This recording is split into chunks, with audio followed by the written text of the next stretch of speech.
Hi everyone, thank you for joining us today. Really sorry about the delay in getting started, but typically even after 18 months of doing this, we're still suffer from technical issues every now and then. We're just going to give it a couple minutes for people to join and then we will get going. Thanks for being patient, everyone.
Good morning, good afternoon and good evening to my colleagues and friends wherever you are in the world, and welcome to the University of Bradford and to our World Technology University Congress Day, with a particular focus this year on civically engaged institutions in a global landscape. So universities play a significant role regionally, nationally and globally, and a balancing act really needs to be achieved in managing to deliver against often competing and sometimes even conflicting agendas. As a university based in the north of England, I, along with colleagues from Bradford, will reflect on the UK and its learning perspectives. Later in the programme, we'll hear from institutions in Australia and in Thailand. Throughout the sessions, there will be opportunities for you to join the conversation and ask really thought-provoking questions of our speakers. And I really look forward to hearing your views from wherever you are in the world and with a particular perspective on place in the world. Georgie is supporting all the technical arrangements and will use the chat function to help you engage. But for now, I ask all attendees to remain on mute. The UK has over 450,000 international students and with more than £1 billion worth of research income coming from overseas. Many universities do depend on international funds for their own growth, with those monies and those funding making a significant contribution to local economies and adding a significant amount of social and economic value. COVID has really expedited social, health and economic inequalities across the globe. The imperatives are quite clear for universities, and that's that they really need to act as absolute significant change makers within their own communities.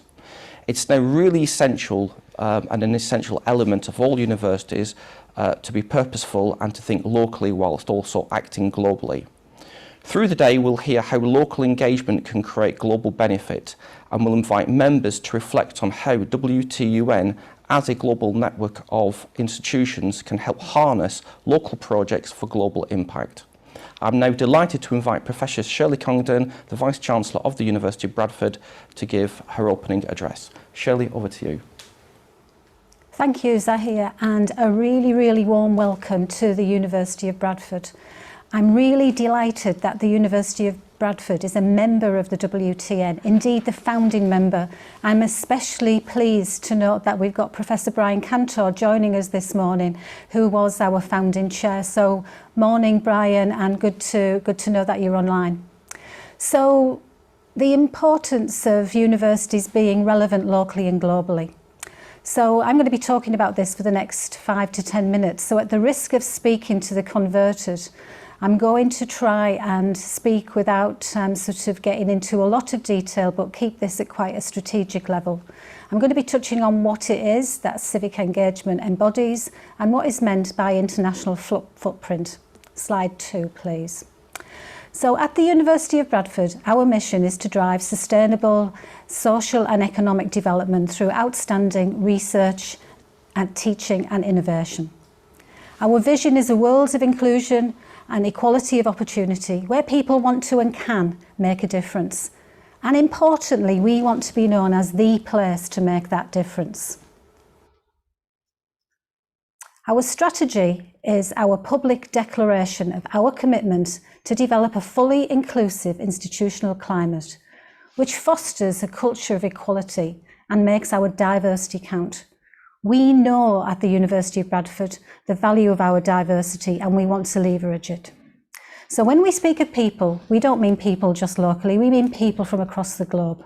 When we speak of place, well, that's a really interesting one, as we operate in different places and we operate physically and digitally.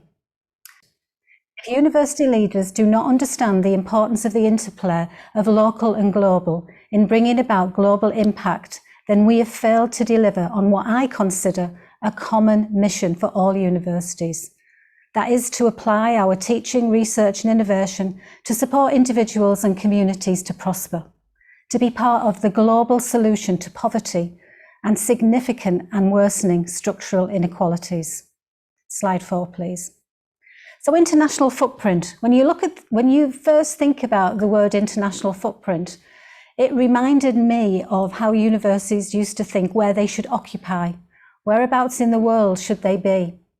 But actually, when we think about global footprint now, we think about many things. We think about the long shadow of deprivation and how restrictive it is. We also think about net zero. We think about how we should be occupying spaces without enhancing the terrible climate change that we're seeing. So we also think about talent, ideas, cultures and understanding, and how a global footprint goes far beyond the profit and loss accounts of universities. The flow of international thinking is creating the solutions to local and global problems. So working towards progress on the global sustainability goals is what unites us. Our collective actions should help us to make a stronger and lasting impression to reduce inequalities and enhance the prosperity of people locally and globally. Next slide, please. So if we think about COP26 and research and innovation, our green credentials, we really do need to make sure that we are doing everything we can collectively in this network to further the work collectively on the Sustainable Development Goals and address poverty. The vicious cycle that leads to poverty and inequality is often connected to a lack of access to public services, inadequate capacities, non-inclusive institutions, and poor governance. You can see that my slides aren't keeping pace with what I'm speaking, but don't worry, you can just listen to me and ignore the slides. There's some nice pictures coming though. So what I do want to say is, it's not about the money. Zahir earlier referenced the number of international students that come to the UK, and that they do contribute to significant funding gaps that we see in our institutions. But as university leaders, we do have to generate cash to deliver high quality learning, teaching experiences, support students well and have sustainable foundations to engage in high quality research and innovation, and of course, business and community work. Value for money is increasingly vital to our students, partners and the taxpayer. But consider for a moment the impact of universities. This slide demonstrates the proportion of students that are in the UK, contributing 95 billion to the economy and supporting more than 815,000 jobs across England. This was a recent publication in just this year from Frontier Economics. In terms of GDP, the higher education sector in England has also grown by a quarter over the last 5 years to over 50 billion. Universities will provide 11.6 billion of support and services to small enterprises, business and non-profits over the next 5 years. So when we think about local civic roles, in 2019, a Civic University Commission was established in the UK. It posed the question, what does it mean to be a civic university in the 21st century? It challenged universities to become stronger drivers of social and economic growth in their places. Of course, many universities would argue that they were already playing this role and playing significant leadership roles in their places. But when the impact that universities have in their places is shared, many political, public sector and business leaders can be surprised at the impact. So at Bradford, as a place-based institution, we are committed to attaching a high priority to economic, social, environmental and cultural life of our local communities.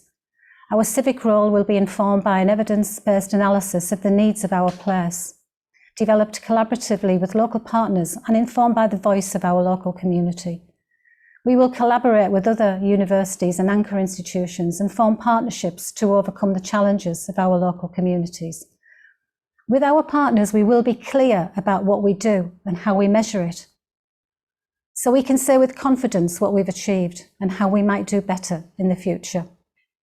The Civic University, as it says on this slide, operates on a global scale, but uses location to form its identity. But it isn't just about using its location to form its identity. We are the University of and for Bradford with global impact. Some examples. I chair the Bradford Health and Social Care Economic Partnership. Professor Zahir Irani, the DVC that you've just heard with, chairs the COVID-19 Economic Recovery Board and led the development of the Economic Recovery Strategy for Bradford. Our business and community engagement vision to be a university city that shares knowledge in order to strengthen health, wealth and confidence across many communities in which our students, staff and alumni participate. This has a focus on city and civic engagement, but echoes to our more global context. More on this for Professor John Bridgman, DVC, next. Our PVC for EDI leads the city's EDI network and framework, and all of our senior leaders play a key part in the city strategy, policy making, and importantly, implementation. Next slide, please. So civic university agreements are important. They help place-based institutions to attach high priority to economic, social and economic cultural life. Next slide, please.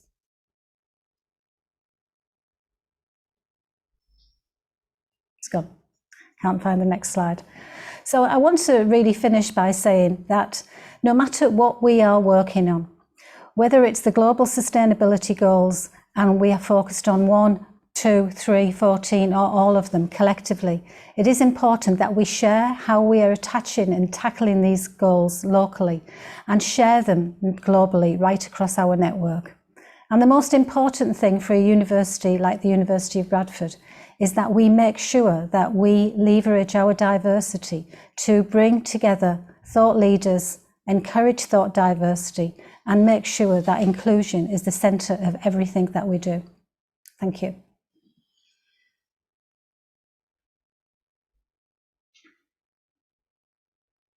Thank you. So I'm going to really now try and summarise what Shirley has just said in a sentence. And I guess the way I'd summarise it is that if Bradford does well, then the university will do well. If the university does well, then Bradford will do well. And I think that interconnectivity is really important. And I think that really does define that strong emphasis that we have here at the University of Bradford on place. So thank you, Shirley. As you heard, we have an absolute commitment to place.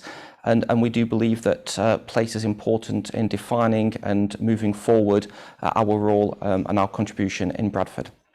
So the next session will take a deeper view of the University of Bradford's civic engagement work, and it will include our strategy for engagement, projects and research that all have a local impact with a global level of significance. You will also see how we are working with students to prepare them to be global citizens, and indeed I know many of you across the WTUN network are doing something similar. So I've got 3 really engaging speakers from the University of Bradford. I've got Professor John Bridgman, our Deputy Vice-Chancellor for Research, Innovation and Engagement. I've got Dr. Liz Breen, the Director of our Digital Health Enterprise Zone, and Professor Sanka Sivaraja, the Head of our School of Management.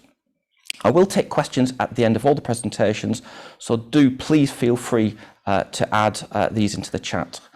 So before I welcome Professor John Bridgman to give his presentation, I will now actually speak around the university's role and my particular role in shaping the economic recovery for our district, and I do that in my capacity as the chair of the Bradford Economic Recovery Board. So could I please start the presentations?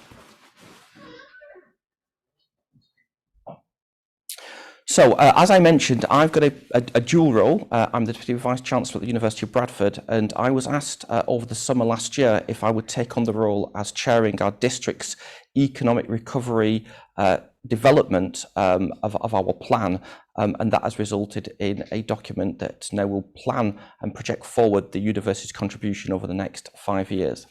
Next slide, please. So just to put this all in perspective, as you can see from the slide, Bradford actually is a relatively large district. We're considered to be around the 4th or the 5th largest authority in England, with around 540,000 residents, covering around 141 square miles, so quite a large geographical area.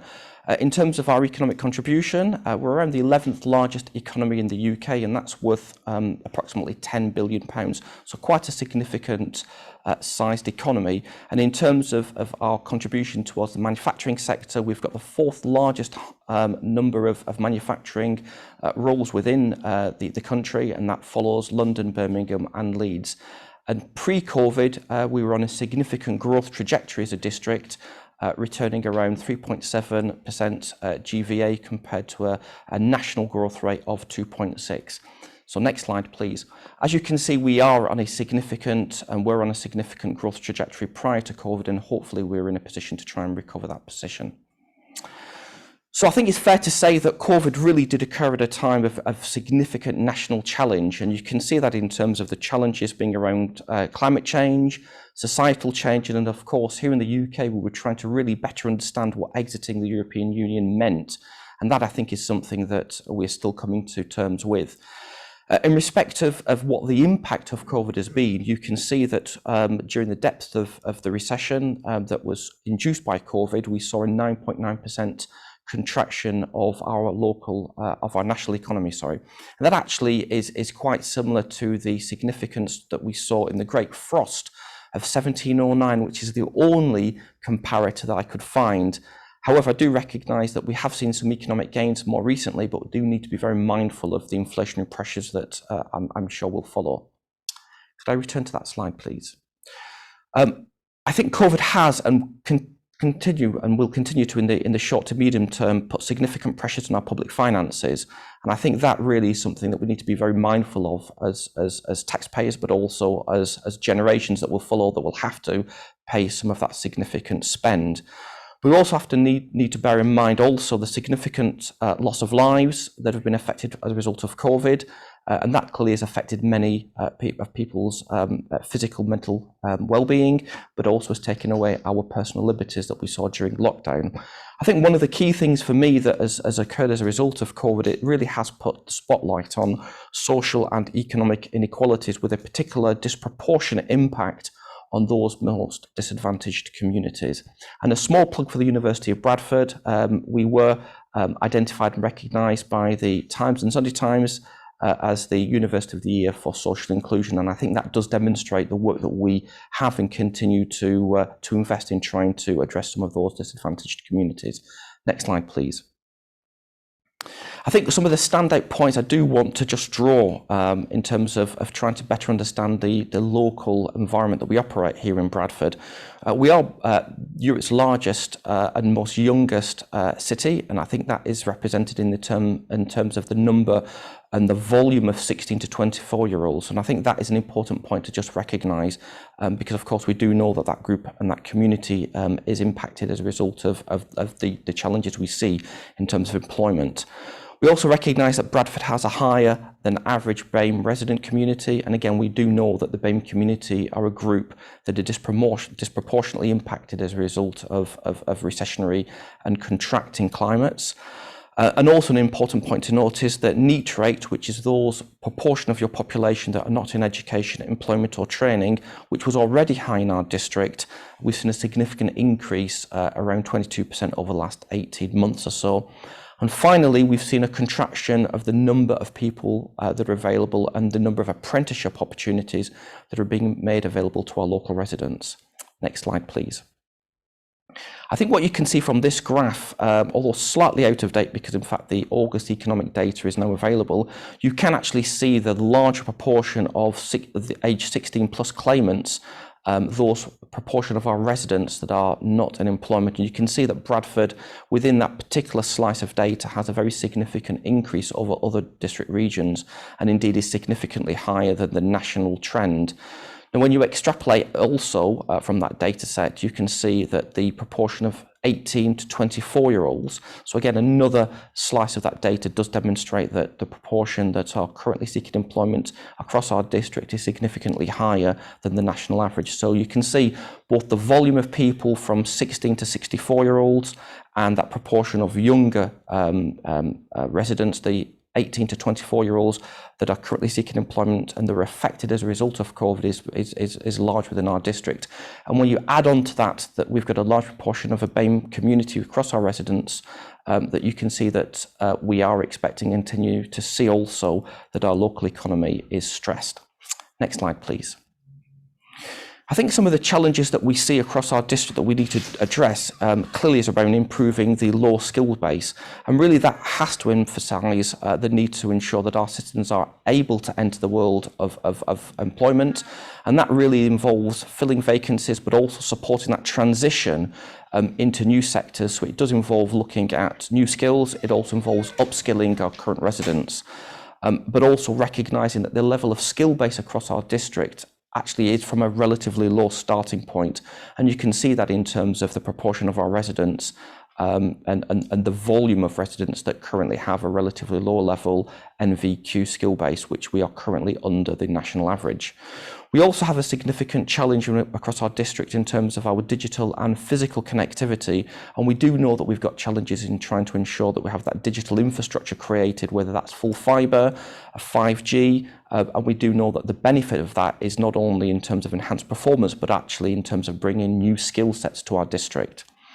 We do have some challenge in terms of our physical connectivity, and our broader economic recovery across our district will be looking at how we can do that in terms of trying to invest and encourage central government to invest in that northern powerhouse rail, which is something we do see as significantly across our district as a game changer that will hopefully promote regional trade and increase our levels of productivity.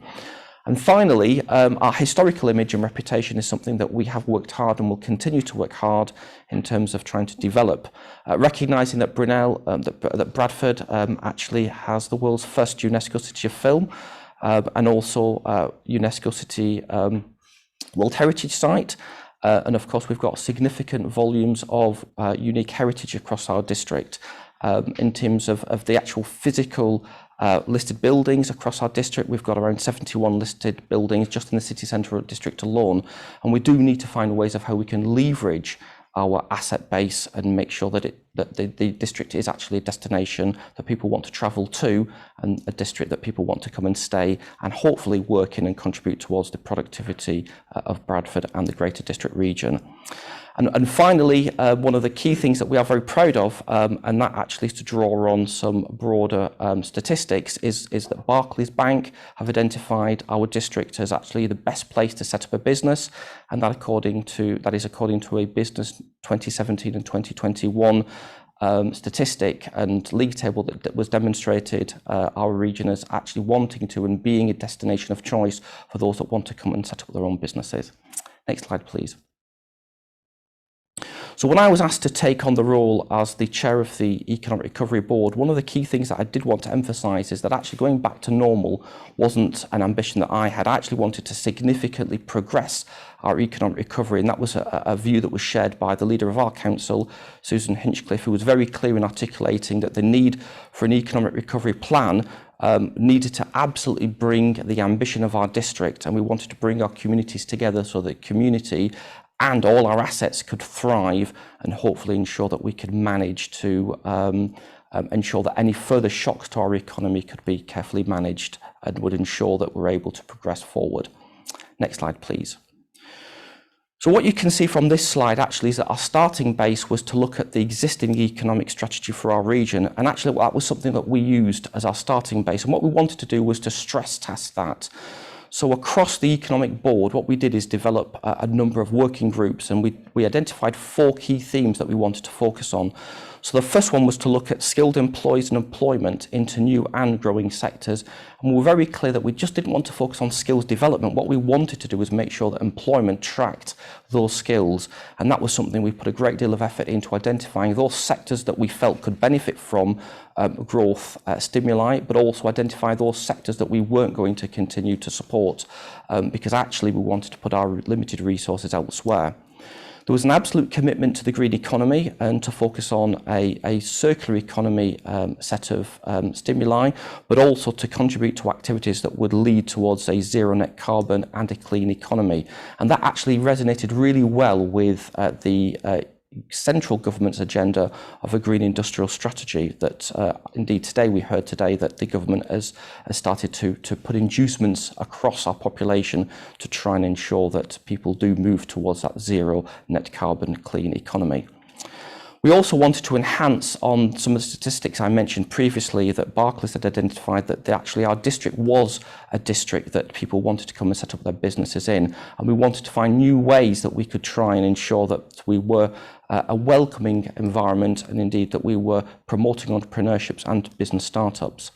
And finally, to really look at that connectivity between culture and place and actually see our district not just as a city centre, but actually as a broader district with all sorts of assets that could be leveraged, that could be built on, that people could want to come and visit our district and contribute towards local economies that are outside of the city centre, that actually could leverage smaller towns' growth and development. And what you can see right across the bottom of that diagram is an absolute commitment to equality, diversity, inclusion. And again, that really draws on some of my earlier points that as a district we have a larger proportion of 16 to 24-year-olds because we know that the BAME resident community are disproportionately affected during recessionary climates. Next slide, please. It was quite interesting because some of our work actually then led us to think about that interconnectivity between health and well-being, and you can see that what we did as a group is we really did see that connectivity between a healthy population and that healthy population's contributions towards economic growth. So we did add an additional work stream, and in addition to that health and wellbeing work stream, we added in technology because we could see a significant improvement being developed if we could look at the performance of our local businesses and the use of technology to both innovate but also to promote increased enhanced productivity levels. Next slide, please. You can see right across the bottom that we were very conscious that we needed to make sure that we identified those mega trends that were coming as a result of COVID, but also to make sure that we had a resilient economy that could survive any future shocks to our local economies. So our economic recovery has been developed to try and ensure that we came through and do come through COVID, but actually any smaller shocks are able to be managed, and that those shocks are resilient enough to make sure that that we are able to come through those challenging times. Next slide, please. So as a result of the work that we did identify 5 challenge opportunity areas, and these were really focusing on developing the young, diverse population we have right across our district to make sure they do have the skills to support their own growth and development, but also to support the development of our economic recovery. The green economy, recognising that we did want to ensure that we promote green economic credentials and support the national commitment towards transiting to a zero carbon economy. The role of culture and place. We're very proud of our place and want to ensure that our collective assets are leveraged to ensure that we are a destination of choice, but also making sure that we've got that absolute seamless transition and recognise that strong interconnectivity between health and well-being. And that really does start in schools by making sure that our school children understand the importance of mental health, but also physical health, but also recognising that strong connectivity between a healthy workforce and a healthy economy. And finally, connectivity through new technologies and the role that technology can play in both promoting innovation, but also ensuring that you have a productive economy. Next slide, please. So those are fine as economic opportunity areas, but what we then needed to do was to try and unpack those areas to come forward with real interventions. And you can see from that slide that we have some absolute commitment to intervention areas around economic skills development, but also around education and the role that education is going to play in supporting that economic contribution. And that really is around reskilling, upskilling, and making sure that we can redeploy people across our economy and moving them around as skills levels hopefully increase over the next few years. And some of the areas that we've made an absolute commitment to are around technology, the role of AI and data science, the green economy, and actually we started with wanting to change people's attitudes and then supporting hopefully innovation that will come on the back of that absolute commitment to a green economy. Culture, we want to be a destination of choice that supports all industries, but with a particular focus on creative industries, and of course a community that supports those creative industries, and of course health with a particular focus on service and supply chain. The business environment, we wanted to make sure that we have a business environment that is welcoming, both in terms of an inward investment, in terms of our financial inward investment, but also in terms of creative and intellectual inward investment. So we want to be a destination that people with good ideas come to, and hopefully those good ideas can be supported in terms of additional funding, but also in terms of support of developing those creative ideas to develop small businesses, hopefully small businesses transiting into medium businesses, and medium-sized businesses transiting in hopefully into large businesses. We identified research and innovation as something that we wanted to commit to, and we want to ensure that we have a real commitment around digital connectivity, health. The university has got an absolute commitment to developing a medical school, and that's something that has been supported by our local authority. And of course, the green economy, as I've mentioned, wanting to green existing jobs and not just develop new jobs in that sector, and hopefully support an enhanced level of contribution and relationship between academia and our local business communities. Next slide, please. So you can see within this slide, I've unpacked some of those areas a little bit more that will hopefully give you an insight into some of those real areas that as a district that we've now committed to, whether it's retrofitting a relatively poor level housing stock and trying to make them much more efficient and much more greener. And you know, that is something that the university is absolutely committed to. Indeed, one of our new innovative courses around architecture will not just focus on the development of new houses, but will focus on the development of existing housing stock. whether it's looking at culture and a commitment to ensuring that we can create spaces for culture, creativity and community to all interconnect, whether it's focusing on our image and rebranding of our city and trying to support that repositioning as a destination of choice with people that hopefully with creative ideas can come and set up their new businesses, or finally whether it's looking at new economic models, whether it's trying to create new models for social inclusion, because we recognise some of the existing models that as a society we are underpinned by are actually fundamentally flawed. So a huge level of creativity that is hopefully going to bring our community together and position the university at the centre of that repositioning. Next slide, please. What we try to do as a result of our economic thinking is bring forward and test our ideas within a strong methodology structure. And what we did is reach out to business in the community, and we asked them to come in and stress test some of our thinking. And we did that by inviting a collection of business leaders right across the district. And we were able to invite, as the chair of that session, John Heaps, who's the chairman of the Yorkshire Building Society, and also former chair of one of the largest solicitor companies in the UK. And what John did was convene a group of leading experts, and we had just over 50 actually that contributed towards stress testing our economic thinking. Next slide, please. Next slide, please. And just by way of trying to give us as a group more confidence that what we were coming forward with as our ideas, and actually as a commitment that we costed and presented to the local authority, you can see that we were endorsed by a significant group of people. And indeed, John Allen, who was the chair of the National COVID Economic Recovery Commission, commended our approach to actually unpacking the challenges that we had, then repacking those challenges into real opportunities that we're going to focus on as a district over the next 5 years. Next slide, please. So where are we now? So I presented the Economic Recovery Plan to our elected chamber, and that was unanimously supported, and that was presented by myself to our elected and non-elected officials. The economic plan was then referred to the scrutiny committee because, of course, they've got responsibility at looking at the funding potential of the economic plan, and again it was unanimously supported. So we now have an active plan that's got a 5-year commitment towards the economic recovery of our district, and at the moment we're now searching for a chair that's going to champion the delivery of that over the next 5 years. Next slide, please. So in summary, and I was working with colleagues to try and bring together our commitment into a 1-page slide, and you can see that on the right of our slide.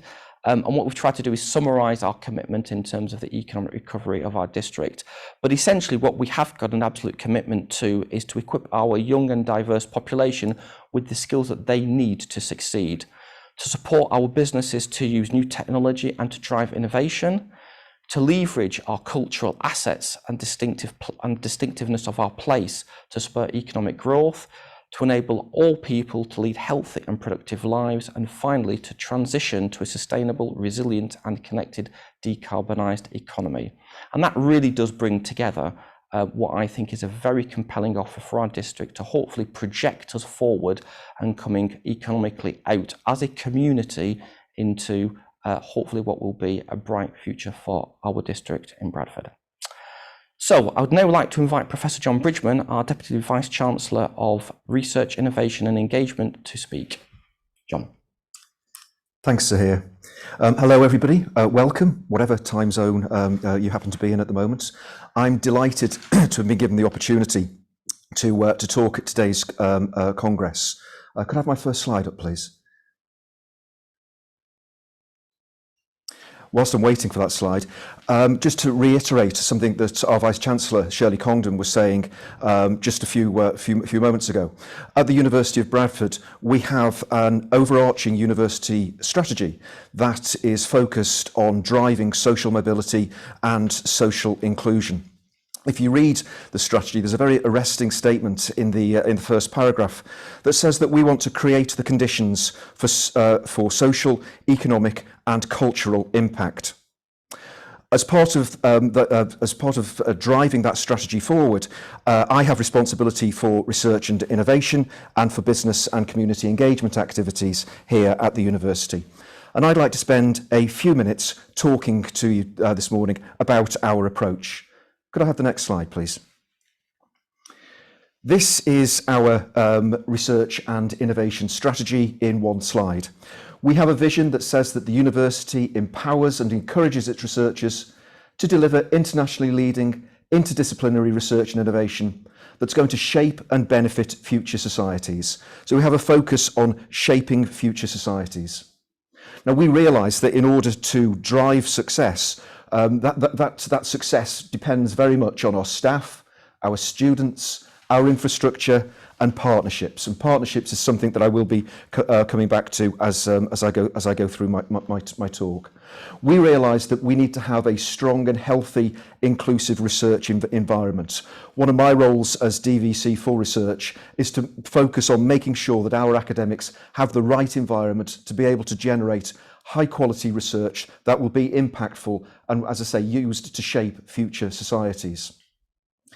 We recognise that our students are at the heart of everything that we do. And so we have a robust link between our research activities and our teaching portfolio. And we're very much focused on providing an optimum experience for our postgraduate researchers. We also recognise the role of our infrastructure and the need to invest in both people, our staff, and also our assets, our research assets as well. And we also want to drive partnerships. We need to have collaborative interdisciplinary working between ourselves and our partners, whether those partners are other universities or whether it's industry as well. Our Vice-Chancellor, Shirley Congdon, often talks about world problems and Bradford solutions. We focus our research work around three areas of health and care, the engineered environment, and sustainable societies. So what we do is we look for local issues where we can make a difference to our local environment, but we can then extrapolate those results to create a positive impact upon the world. So we do a significant amount of work around health inequalities and the health inequalities agenda. Each of our four faculties works on the issues of health and health inequalities. With regard to the engineered environment, our archaeology school at the moment is building a digital twin of our city of Bradford, and that's going to be used to inform decision making with the local council and local partners on the development of the city. As far as sustainable societies is concerned, we work at various different scales. Within the business school, we work on issues associated with net zero and circular economy within the local region. However, we also work on issues of conflict resolution across the globe. So world problems and Bradford solutions to those world problems. Could I have the next slide, please? Alongside this, we also consider and take very seriously our role as a civic university and our role as the University of Bradford and the University for Bradford. As a result, we've recently developed our very first dedicated business and community engagement strategy, which has the strapline "Pioneering, Proud and Productive, the University City of Bradford." We have a vision that the City of Bradford will be a university city that shares knowledge amongst all its communities in order to strengthen the health, the wealth and the confidence across the many communities with which we engage, whether that's our students, our staff, our alumni, all the communities within the city of Bradford.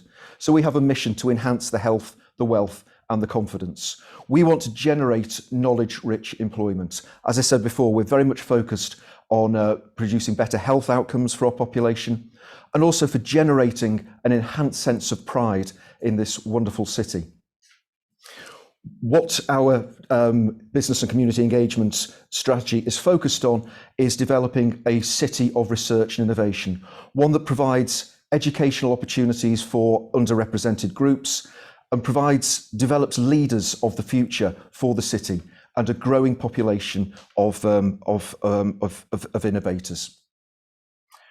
To do this, we need to have a series of priorities. We need to know where to focus our efforts. And we are very, very much focused on strategic partnerships, developing partnerships with businesses and with communities in the city and the city region, identifying what the issues are that our communities face, and work with those communities and businesses to co-design solutions, It's very important to note that we're not doing business and community engagement to businesses and communities at the university. We are working with all the key stakeholders to co-design solutions. We're working with communities and businesses to co-design our curricula, so that we can provide excellent graduates, excellent employable graduates to the local businesses. There is a quid pro quo here, though, because in order to do that, we require our businesses and communities to provide excellent work placement opportunities for our students. We're also opening up the university to provide real direct access to our research and innovation, so that we can use our research outputs to generate tangible impact within the city and the city region, so that, as it says on the slide, we can deploy the things that we have developed as part of our research for societal benefit. Could I have the next slide, please? At the University of Bradford, we really do recognise our role within the city, that role as the University of Bradford and the University for Bradford. And here we can see that our two strategies of research and innovation and business and community engagement do overlap. We focus on the health, wealth and confidence of the city, and we do research in the areas of health and care, engineered environment and sustainable societies. And when the COVID pandemic hit us last year, we took the decision to repurpose our inward investment within the university to focus our research efforts on COVID-related activities. And so we looked at the impact of COVID-19 on asylum seekers. We looked at the impact of COVID-19 on healthcare staff and their families within the region. We looked at the resilience of small and medium enterprises within the region and built up a roadmap as to how they might recover from the devastating impact of the pandemic. And whilst universities across the country were recognising the need to shift from face-to-face teaching to online teaching, we recognised the issue of digital poverty and exclusion, and that was something that was very close to our hearts as we developed our digital strategy for the pandemic and indeed for beyond. And we were able to act in an agile way that made computing equipment and data available to our staff, to those who didn't have access to it off campus. Have the next slide, please. And so what of the future? What does all this mean for our future work? Well, we have a very strong research and innovation vision and focus, and an equally strong focus on our role in the business and community environments. We see success in driving those strategies being based around people, place, performance, and partnerships. People being our staff, our students, our alumni who are across the globe, and also the communities within which we operate. That's where the place element comes in, and this concept of being the University of and for Bradford, harnessing our communities to generate societal benefit. We want to perform at the highest quality in everything that we do, and we need to form strategic partnerships within the city and the city region. A good example of that would be our local rugby league team, the Bradford Bulls, once upon a time world champions of rugby league. We have a strategic agreement with the Bulls, where they're able to provide our students with work experience and internships. We're able to access them for innovative research ideas. Contact sports, there's a significant focus on dementia in contact sports at the moment, and also within the women's rugby league game. But also we can recognise that the Bradford Bulls as a rugby league team can offer us access to a future pipeline of students. We've recognised in our access and participation plan that we have a particular issue with attracting white working class boys, and so we can use our engagement with the rugby league team in order to engage with that audience of potential students. And so you can see how we can generate real impact and societal benefit from our strategic partnerships. So I'm going to wrap up there. That was just a quick summary of our way at the University of Bradford, in which we are using our research and innovation activities, our business and community engagement strategy to create the conditions for societal, economic and cultural impact. Thank you very much. Zahir, back to you. Thank you, John. I've just been making some notes. I was quite intrigued with your comment around people, place, performance and partnerships. Perhaps I could add one more P to that, which is programmes. At the university, we're very clear in terms of the type of graduates that we are producing. So we are producing research enriched, practice informed, intellectually challenging, and as well as internationally relevant graduates. So that is something that the university has got an absolute commitment to. And sat within our commitment to our students are of course our research and knowledge exchange strategy, as well as our business and community strategy, our learning, teaching, student experience strategy, and cutting right across those three strategies is a fourth strategy, which is our EDI strategy. And I think what that does, it demonstrates that as an institution, we understand the role that we play, the civic role that we play across our district. So I'm now really pleased to invite Dr. Liz Breen. Liz is the director of our Digital Health Enterprise Zone and is going to give you a really interesting insight into the work that she and colleagues are doing across DHEZ. Liz. Thank you, Zahir.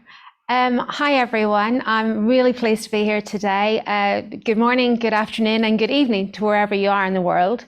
I'm in this fantastic opportunity at the minute whereby my colleagues have just said everything that I needed to hear and for you to hear to really set up my presentation today. So that is a good position to be in. Certainly the focus that we've had with regards to our locality, our place, the performance of the university, the engagement with the digital connectivity agenda is so important at the minute, and I find that this is just the best platform for me to work from for my presentation. So if I could have my presentation up, then I can continue with that, please. So whilst we're waiting for the slides to pick up, one of the things that I just wanted to impress was how much more the importance of digital connectivity is at the minute, certainly within healthcare. Zahir has obviously mentioned about its impact on social and economic recovery within our Bradford community, and John has obviously highlighted its role as well within the university research. What I want to do today is to take that and position that within one of our innovation spaces, and that is the Digital Health Enterprise Zone. So I am the director of the Digital Health Enterprise Zone, and I've had the privilege of being in post for just about 1 year now. And the Digital Health Enterprise Zone was created as one of the university enterprise zones. It was it emerged out of a need, I suppose, for universities to come together with small, medium-sized enterprises to support their economic growth. The idea being that they would work with us from a catalyst perspective, an incubator perspective, and we would help mature their ideas, their products and their solutions, and they would benefit from being hosted within the university site. So from that, we ended up with the Digital Health Enterprise Zone.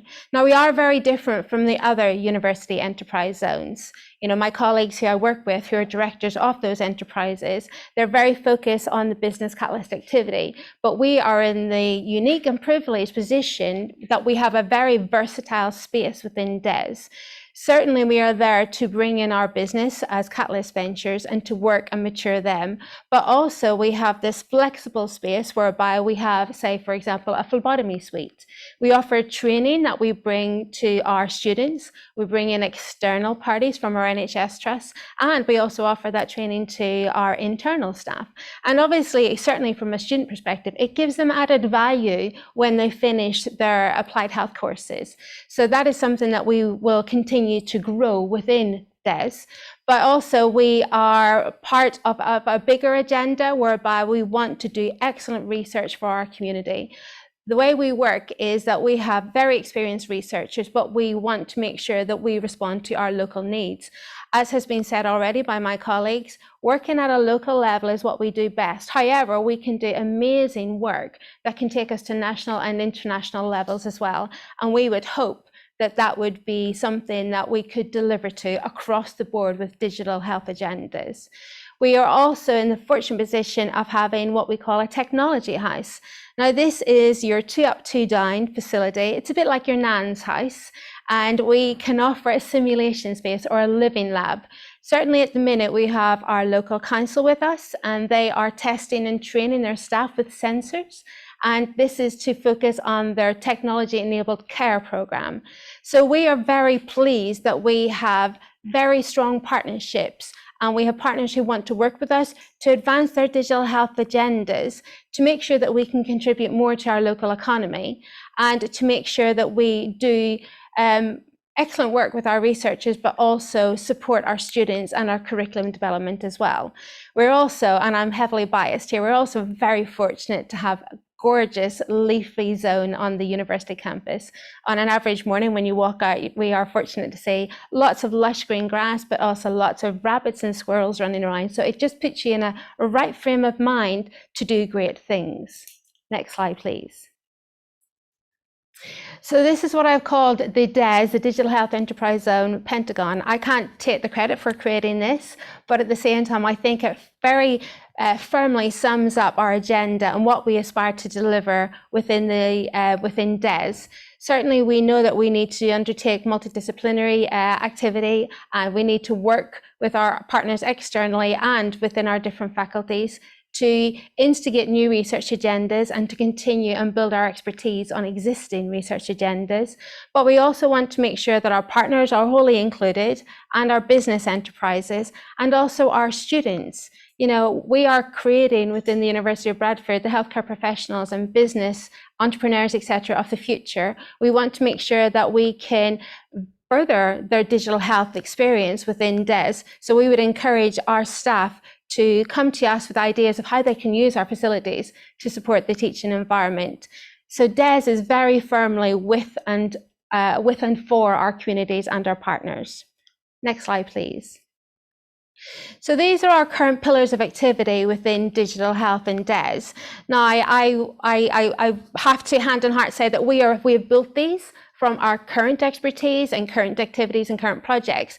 But here at the University of Bradford, we do not remain static with regards to our research agendas, and these will flex, and they will be innately agile with regards to responding to business needs and our healthcare communities' needs, and also the advances that we're doing within our research projects within the university. So you can see here, there are key areas that we aim to focus on within our research and teaching agendas, and certainly to find ways to bring all those elements together to respond to our community's needs, to speak to our local partners, such as our clinical commissioning groups, our local NHS trust, and our business ventures. You know, that is what we aspire to do, and that was what we do, and we will continue to do.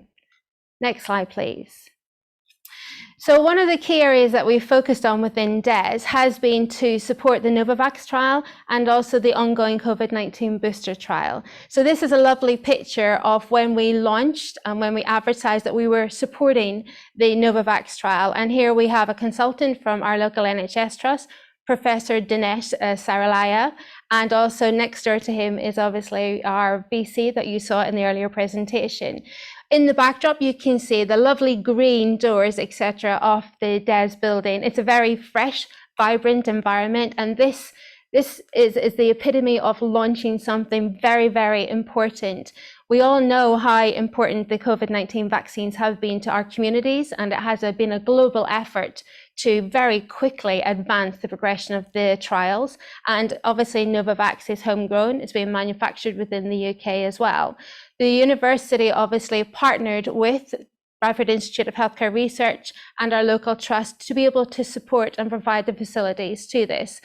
One of the key aspects of doing this was to ensure that we had digital connectivity and to make sure that the exchange of confidential information took place and was very secure, and DES was able to offer that. As well as the clinical aspect aside, one of the reasons why DES was absolutely pivotal in this was it is so accessible and so convenient for our local population to visit.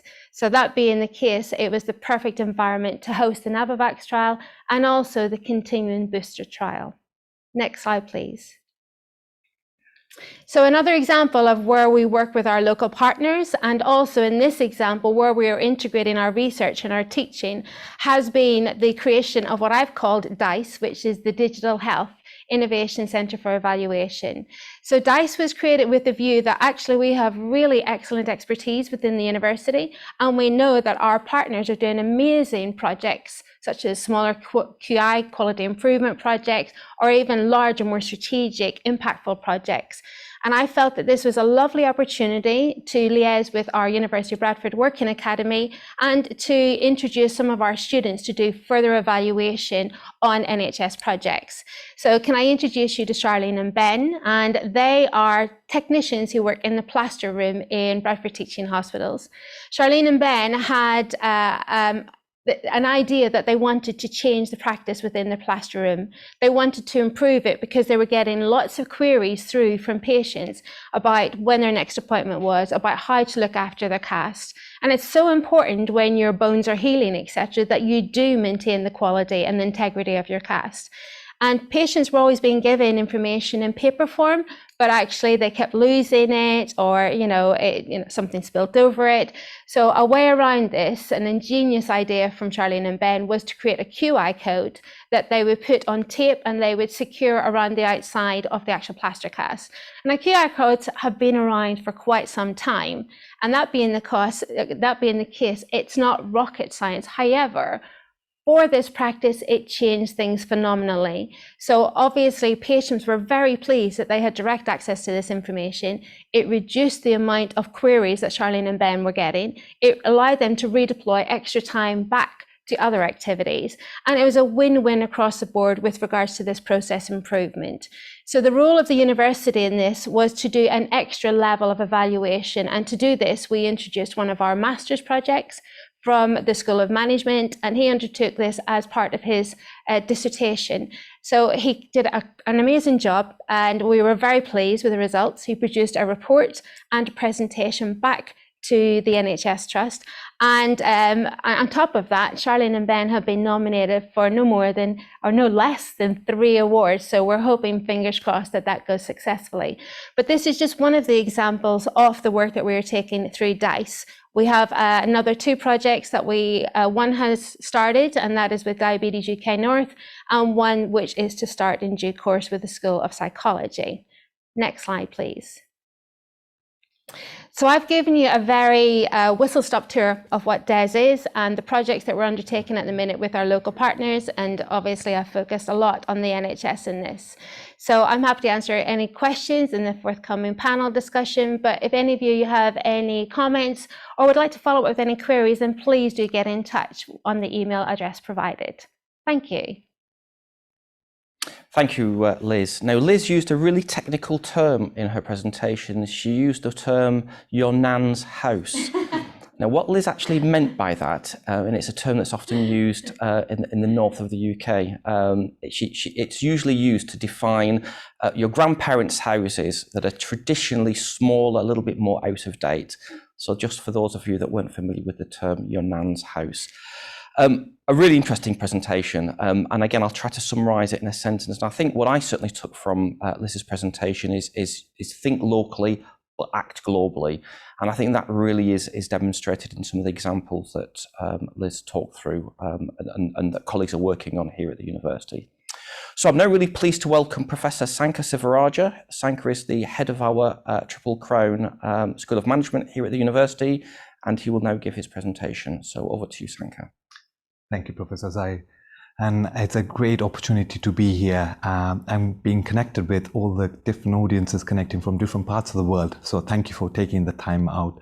So whilst colleagues are, of course, setting up the presentation, I think all our colleagues previous to this actually highlighted the importance of the role of civic commitment, our place our institution has to provide for the Bradford as a city, the programs that we offer, the actual work that we do in terms of research that Dr. Liz Breen highlighted around digital health and enterprise zone. So my name is, as Professor Irani mentioned, Sankar Sivaraja, and I'm also honored to have the opportunity to lead the Triple Crown School of Management here at the University of Bradford. So my opportunity here is not to forget about our students. And I want to talk really about our students and the challenges that our local city has to provide, but also changing those challenges into opportunities. So really in the next 5 to 10 minutes, I really want to sort of talk about 3 cases that I want to showcase around local challenges for our student engagement in itself. So on our next slide, I want to highlight, with the University of Bradford's value, the School of Management is really committed to our own purpose, and that is really to widen access to quality management education that helps enable our people, that I mean our students, staff, alumni community, to go back and really make a difference to our community. And as a signatory as a School of Management since 2010 for responsible management education by the United Nations, we believe our program, the research that we offer, really does have and make a difference to our community. And the small businesses, and Bradford as a city has a huge makeup of small business economy. And as a small business chartered institution, our commitment to not just local small business, but also global organizations plays an important part. So how does this actually work? In our next slide, I really want to focus on the school's role, really built on some of the values of the University of Bradford, looking at 3 key areas: our place, our programs, and I'm glad Professor Zahir actually referred to this, but also our partnerships that really do help. And I think, as Professor John mentioned, I think they play a huge part locally and globally to really help us enable to give back as a school to our students, the business leaders, future business leaders, to work with, where we can have how the place really comes together and provide that opportunities as challenges, and then really build on that successes. But equally, where we have a program or business curriculum that really enables them to apply the academic rigor to tackle real-world challenges and then go beyond that, and where our partners, be it local partners or global partners, help really provide meaningful relationships to be able to tackle the real-world challenges. So those are the 3 key elements that I want to focus on. And in our next slides, I will try and showcase some of the key initiatives that we are going to focus on in itself. And the first, on the next slide, we are going to focus really on our place, and how does our place really offer an opportunity for our students to be able to deliver some of the opportunities that they are able to sort of go forward. And the Bradford City, as in the recently were shortlisted as part of the Bradford City of Culture. We're very proud to be part of that. And one of the opportunities that rose was where the local Bradford City Council was able to reach out to us, and some of the students from our master's program were able to create, and working currently to create, a digital awareness and campaign plan where we are able to engage with local youth population, but also give them an opportunity to work with the local council and the city. So this is a classic example of where the city really comes forward with the problem or local challenge and provides an opportunity for our students to really engage and create a success story. And this is some of the things that I want to do, showcase in terms of how our place really makes sense in terms of providing our students an opportunity. And in our next slide, I will focus on how our programs really help us to be able to do that. And one of our recent success stories was on the MSc Applied Artificial Intelligence and Data Analytics program that has been offered by the School of Management, which is funded by the Office for Students in terms of helping underrepresented community to be able to sort of think about their careers and focus on actually giving back to the community. And here we have is Melanie, who really is focusing on, as part of her final year project, is to think about how can we actually create an AI and artificial intelligence, how the built environment really works, and creating a better and more accessible future for all society. So this goes back to really, it might be local problems, but really have sort of world solutions to be highlighted. And this was part of the MSc dissertation project she's currently working on. And on our next slide, and that goes from our postgraduate sort of students having an opportunity to our undergraduate students. And something in 2018 when we launched at the School of Management, where we thought our program really does need to make and enable students to have an opportunity to apply all the theoretical knowledge and academic rigor that they have been able to learn over the 3 years of their course, but in the real world, and how do they actually go and tackle those real world challenges? And that's where the conception of the idea of Bradford Business Challenge has evolved. And now we offer 4 real opportunities for our students to focus on Bradford Business Challenge. So the local businesses actually approach our students and actually present them with the challenge that they have. And then the students have an opportunity to work in collaboration over the final year to be able to tackle those real challenges. And then we didn't want to only focus on the local issues that we had, but also think about the sustainable development goals, the global challenges that our world has to offer, and how our students can really go think about the local issues, but also think about the global issues and what sort of solutions that their program has to offer can really help them sort of tackle those challenges. And then we thought, okay, actually we've tackled the local and the Bradford sort of the global challenges in itself, but also what about the communities, the third sectors, and not just about how do we go beyond that global challenges, and where we are now working on actually working with real sort of voluntary organizations to have issues that they might have at this moment in time, and where our students work collaboratively to solve that.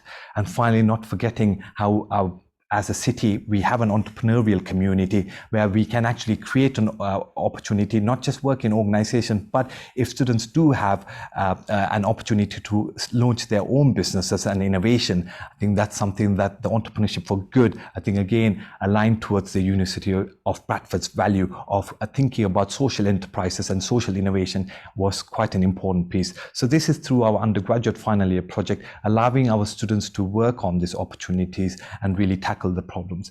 And finally, I think, and I refer back to our next slide now, is our partners. Let's not forget about partners. So I've talked about our place, how that works for our students and providing those challenges to opportunities. And then we moved on to our programs, how they're designed in a way that allows people to think about applying the academic rigor to local challenges, but equally how our partners really need to make meaningful relationships. And this is an example of a successful entrepreneur actually, who's actually currently pursuing their MBA as well with us, but in 2018 we engaged with our Bradford Business Challenge program, where the Bradford Business Challenge issue around a startup of a fashion designer, Avi, who came up to actually work with our students to think about business plans, marketing plan, and they are actually growing as a startup now to a thriving businesses. And they could only do this because of access provided to the actual time of our students, but the ability and the knowledge, that the expertise that they could bring. And as a local small business, I think these go quite a long way. And this is something that we can only work if the local business partners and global business partners come forward and present those challenges, which then turn into opportunities. So those are some of the key snippets that I really wanted to sort of share as part of the School of Management. There's quite a lot of work that is done widely within the university in itself, but very much aligned towards our place, people, and actually the programs and our partnerships that they have to offer. And finally, in the next slide, I think that sums up what we try and what is the value of acting locally but thinking globally, or thinking about world problems with Bradford solutions. Ultimately, what that really does deliver for the institution, for our students, our community, is to deliver social, economic and cultural value. And I think that is at the heart of everything that we do at the University of Bradford at the School of Management. So thank you very much for having this opportunity. And these were really a short sort of snippets of examples that we do at the School of Management, but also at the University of Bradford. And over to you, Professor Zahir. Thank you, Sanka. Sanka has, and I'll use his word, provided quite a lot of snippets, but indeed right across our institution and across our 4 faculties, we've got lots of snippets, as indeed I'm sure many in the audience have as well. So I hope that what we've done today in the morning session is that we've been able to give you a really good insight into the approaches at Bradford, and now welcome questions and comments from the audience. And we have already been submitted our first question, which I'm going to ask John to take. So the question is, what are the plans for collaborative research and knowledge sharing with other institutions? So John, over to you. Thanks, Zahir, and thank you for the question. So, certainly at Bradford, we recognise our role in knowledge creation and subsequent knowledge dissemination. And one of the things that I'm forever saying within the university is that when we are forming a team for undertaking research and knowledge transfer, we need to form the best team.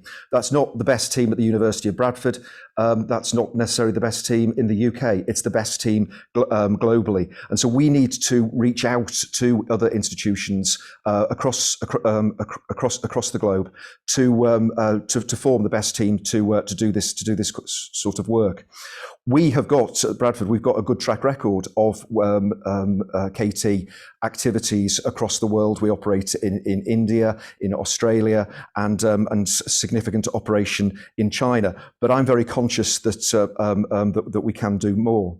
So I think that what each of the institutions need to do is to identify its areas of strength and acknowledge those areas of strength, and then map them against other like-minded institutions, such as we find within the WTUN. And by chance, as soon as we finish this session, myself, Liz, and Sanka are actually having a workshop over lunchtime to discuss where the University of Bradford's research strengths lie, and where we should identifying those areas where we can be aligning with other institutions within the WTUN. After which I will be discussing with, I'll be writing to other Pro-Vice Chancellors and Deputy Vice Chancellors with a remit for research within the institutions to try and bring, to agglomerate and to consolidate the research and knowledge transfer activities across the network. Zahir, back to you. Thanks, John. So I think what you've heard there is really a very open and an honest approach of how we at the university are very keen to collaborate with others. And indeed, I'd like to encourage as many of you across the network to collaborate with each other. I'm going to take one further question, and I'm going to ask Renata from Brazil to offer her question live. And please do remember to unmute yourself. So Renata, over to you. Well, hello, everyone. Can you listen to me? We can indeed. We can indeed. Yes, thank you very much. So good morning, good afternoon, and good evening. It's very early in Brazil, but I'm very happy to be with you all here today. And well, my question is really for everyone. I think you have all of you have mentioned all of this, but this is a sort of to close the debate. But well, my question is, so we all know that universities are really by definition some kind of clusters, clusters of knowledge production, of research, of innovation, of entrepreneurship. And very often those clusters are very elitist. So how do you see the role of University of Bradford working with the group of WTUN universities in deconstruct this concept of exclusive cluster that sometimes we can, jump in and work together to try to include globally as many P's as you have mentioned, people, public project program as possible. So how can you really do this? Okay, well, I'm going to invite Liz in a moment to kick that off. But I guess what I would say is, yes, we focus quite a lot on the P's today. But of course, there's a big C, which is collaboration. And we want to indeed promote collaboration right across the network. And some of those collaborations may involve the University of Bradford, others may not do. And indeed, you all will be collaborating with partners right across the world. Some will be WTUN members and others perhaps not. We're very keen to broaden our membership of the network, so please do encourage as many of your partners to take part in activities that the network are promoting, or indeed become full network members, and that's something we would really like to welcome. Liz, do you want to just kick us off and give us some insights into potential collaborations that you would see DHEZ reaching out and working with other members across the network? Yes, happy to do so. So it actually is a bit of a coincidence that I have had a chat as of last week with Brazil, with some researchers who want to do some collaboration focusing on the reuse of medicines, because the practice in Brazil is very different from what we have within the UK. And fundamentally, I feel that talking and reaching out and exploring those opportunities with different parties is the best way forward. Certainly we at the University of Bradford are very inclusive. We like to have large projects, large interdisciplinary teams, as John said, getting the right person, the right skill set from whether it's within the UK, Brazil, Australia, bringing the right people together to have those conversations is a starter for 10. And being as inclusive as possible, you know, bringing in the ECRs, the early career researchers, bringing in the postdoctoral student, finding opportunities to engage other communities such as our master's programs. So I honestly would say that the first port of call is to initiate that conversation, that dialogue, and then be open to the opportunities that come with it. Thanks, Liz. That really is quite interesting. I'm going to invite Sanka to say some last moment comments. And Sanka, perhaps you can just give us an insight from the School of Management's perspective in terms of some of your collaborations, but also, I guess, opening your arms and welcoming potential new links with members across the network. So, Sanka. Thank you, Zahir.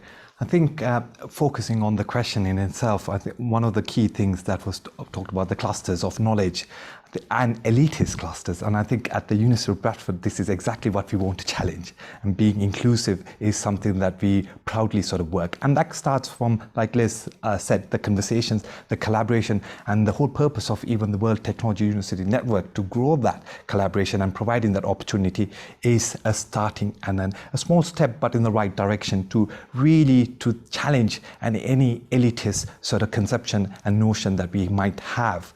Now, at the School of Management, we have an initiative called Communities Across Borders, similar to Entrepreneurs Across Borders. And these are opportunities through our programs and research where we do really want to build that knowledge partnerships that go beyond borders. I think that's quite important, and having that opportunity. So be it, for example, business startups, not just working together with our students within the Bradford, but also going and seeing a global context. And we really want to create business leaders and future leaders with a global mindset. And if you're talking about decolonizing curriculum, and that's a big agenda within it, and it starts from creating global mindsets who are ready to connect with people and do work with research, even if it's small step. And I really do want to challenge the concept of having elitist sort of clusters, and that starts from values and the creation that we hold as institution, but also drills down to our people, and that's students, staff, and our alumni community. So that is it from myself in terms of what we can actually do to tackle this.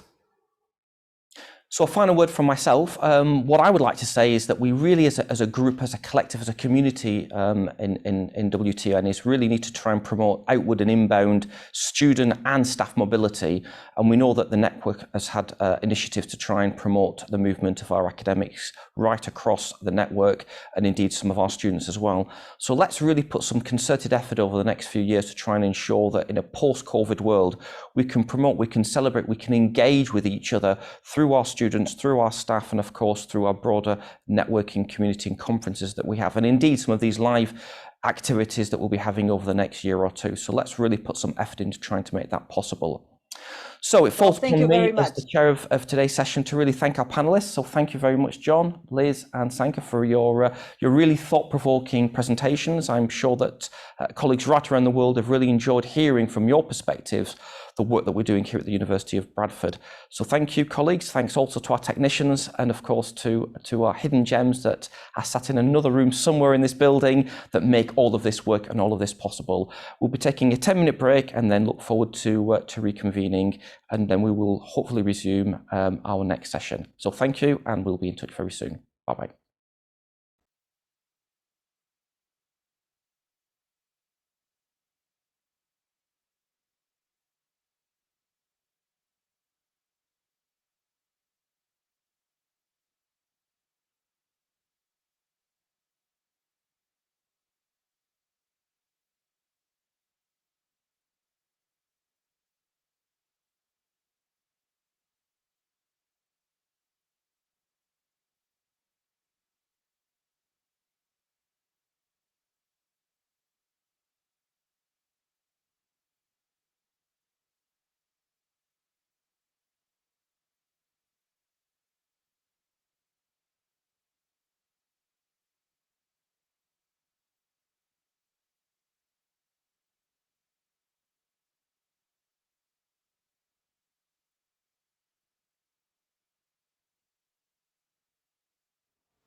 Hi and welcome back everybody.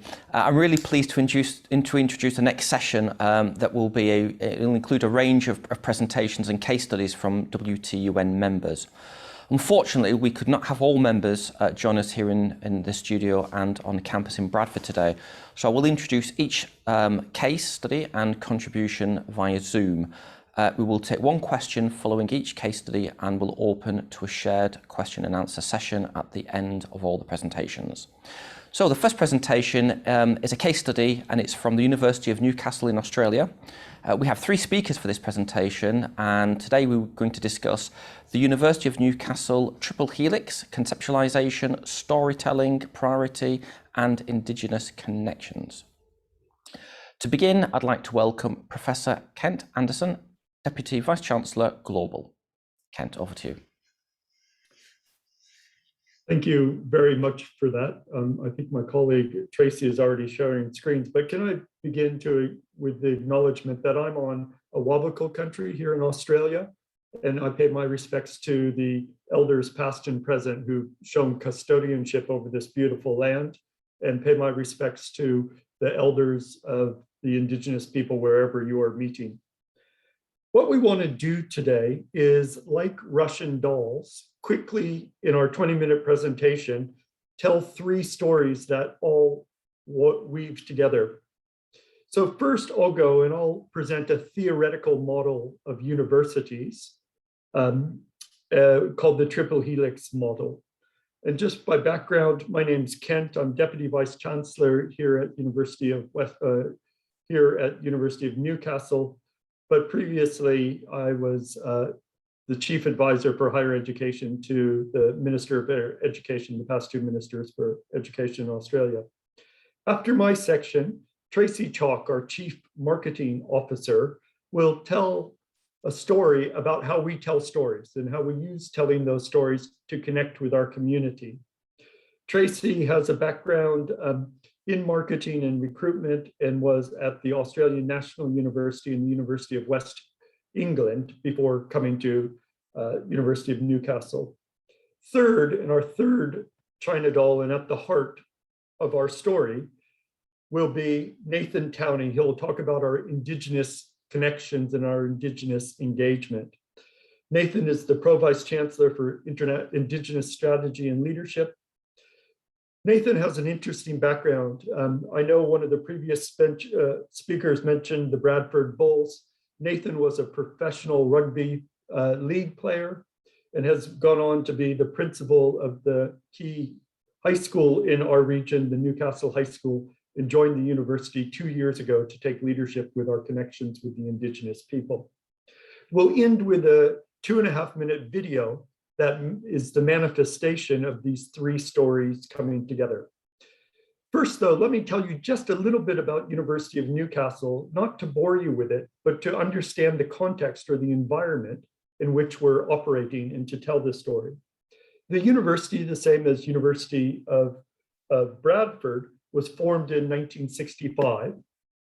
So we're 55 years young, and we were formed after multiple years of the local community asking for its own university.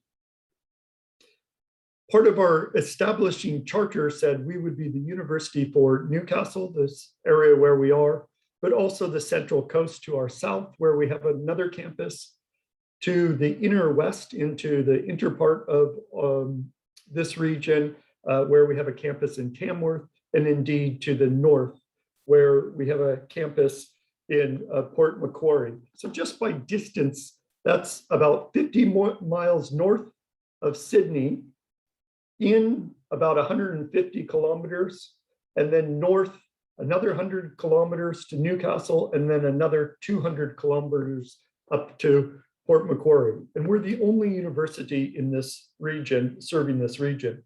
We're a public university. 62% of our funding comes from the Commonwealth government. We have 35,000 students, of which about 10,000 are postgraduate students. We have 2,500 staff. We have expertise in it. We're comprehensive, but we have particular expertise in engineering, having been a steel town and a coal town. and in medicine, having one of the original medical schools in Australia. We also have a campus in Singapore, and we're proudly ranked in the top 200 under most of the rankings. That story is important to tell because it goes to the fact that we grew out of the community and that we're supported both financially and as part of our mission by the community that we serve. So with that, we conceptualize the university in what I call, or what we refer to as, the triple helix model of the university. Now remember the history of universities. Originally, we have the ecclesiastical universities, the Oxbridge and the Bolognas growing out of the church, where it was about cutting edge knowledge, but passing that on in a rote way connected with the church. We then move into the Humboldtian model, which brought research to the center and a certain element of vocational understanding. And then we have the third iteration, the city colleges, particularly manifested by the American model, where access to teaching was more widely spread. What the triple helix model does is it takes that Humboldtian research and that city college education, but it puts a third equal span through that says engagement with the community is a fundamental part of who the university is and what its service is. Therefore, in this conceptualization, engagement or community participation is not there to support the education mission or to support the research mission, but is a mission unto itself by which we serve our community. There's a number of ways we can exhibit this, but let me start off with funding. Now, in Australia right now, proudly 42% of our young people go on to have a higher education opportunity. But that still means that 60% of our population does not come to the university. And therefore, the question is, how do we serve those people if they're paying for 62% of our income?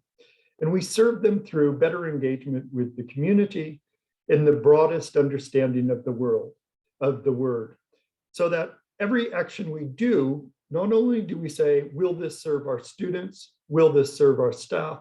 Will this serve the advancement of knowledge through research? We also ask ourselves, will this serve the community for whom we are created and is our purpose? Tracy and Nathan will talk through some examples, but let me just provide one as a segue on, and particularly since, again, one of our speakers mentioned the Bradford Bulls and their relationship. For us at the university, we've moved from having sponsorships of community activities to engaging with community partnerships. You might take that purely as a semantic change, but more so than semantics, what it means is, rather than just superficially providing funding, it means how do we embed those people we partner with, those organizations we partner with, at the heart of what we do, and vice versa. And with that, I'll pass over to my colleague, Tracy, to take us through how we tell stories as part of that triple helix model. Thank you, Kent. I might just add with a little bit more context about our lovely city. We're a city of 400,000 people, and we serve an immediate region that's over 30,000 square metres, which is roughly the size of Belgium or Switzerland. And you can double that if you take into account the remote communities that sit on our borders. So our communities are vast, and we have an important role to play in building confidence in the future for our rural and remote neighbours. With so much change over the last couple of years, we wanted to reassure our communities that we were here, that we understood, and that we were making a real difference to the things that mattered to them. Our audience is very diverse, and I've heard a lot of language tonight that's quite similar, being of and for our regions, of and for our communities. They live here, they work here, and they are connected to these regions with a sense of loyalty to rival any sporting team. We wanted to tap into that passion and invite them to be part of something bigger with us. We know that local stories matter. They build a sense of belonging. We've spoken about, or we've heard about, that need for a sense of belonging in the first session today. Sadly, only about 53% of Australians feel connected to their community. And for those who do feel connected, the majority of them access local news stories regularly from a whole range of sources. But the shifting news landscape has seen a decline in locally produced content. And while we can't provide any hyperlocal news, we can certainly make sure that our stories are relevant. So we put together a storytelling ecosystem with the story at the very heart of our engagement. And we built that ecosystem to make sure that it is anchored in a sense of place. And there has been a continuing theme of that sense of place across today. And we show our communities that we truly are of and for our regions. So the first story I'd like to talk to you about is a story on concussion in sport. Sport plays such an important role in our regions. So we started our story in the community, talking about the benefit that our research could have for local sporting teams. We had local clubs sharing our story, talking about it and thanking us for helping to keep their children safe. We even had one of the schools in our region ask us if they could use our story as a case study for their Year 9 science project. So that was 180 14-year-olds learning about concussion and using our case study, our story as a case study for their project. But it didn't end there. And we've heard a lot about the importance of local and global. So that research was, it had world appeal. So not only was our story focused locally, but it was picked up globally across the sport networks.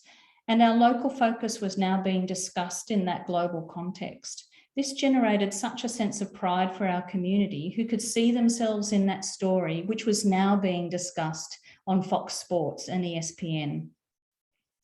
The second story I'd like to tell you about is a little bit different. It focuses on a global problem, but with a local solution. You may recall the horrific bushfires in Australia during our summer a couple of years back. There was such a devastation for our regional communities. Our researchers are working to save the frog species that were decimated by those fires, and they're engaging with local communities through citizen science projects to map the presence of frogs across our region. And this story resonated with the local communities on such a personal level. And I'd just like to share a short 30-second clip with you on what that story was about. 50 million frogs were killed in the fires of 2019-20, and the total number of animals that were estimated to have burnt to death was 3 billion. And the death of 3 billion animals? This is a cry that could be heard across the universe. And we all have a part in that.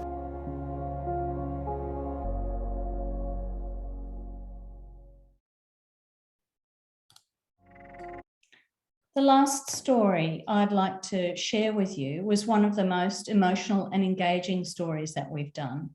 It's about how research from the university is reviving Indigenous languages in our communities, grounded very much in our region, delivering that sense of place with a clear demonstration of impact for our Aboriginal communities. This story connected people from a wide range of backgrounds. In fact, it was picked up by the rugby league team in our city, the Newcastle Knights, who asked if they could play it during the Indigenous round of our national competition, and that gets national broadcast coverage. This led to a further partnership with the club, helping their Aboriginal players learn the language of their community. These are powerful examples of impact, grounded in a sense of place, to generate that connection with people in our community. They tell the story of our relationships with that community at the grassroots level.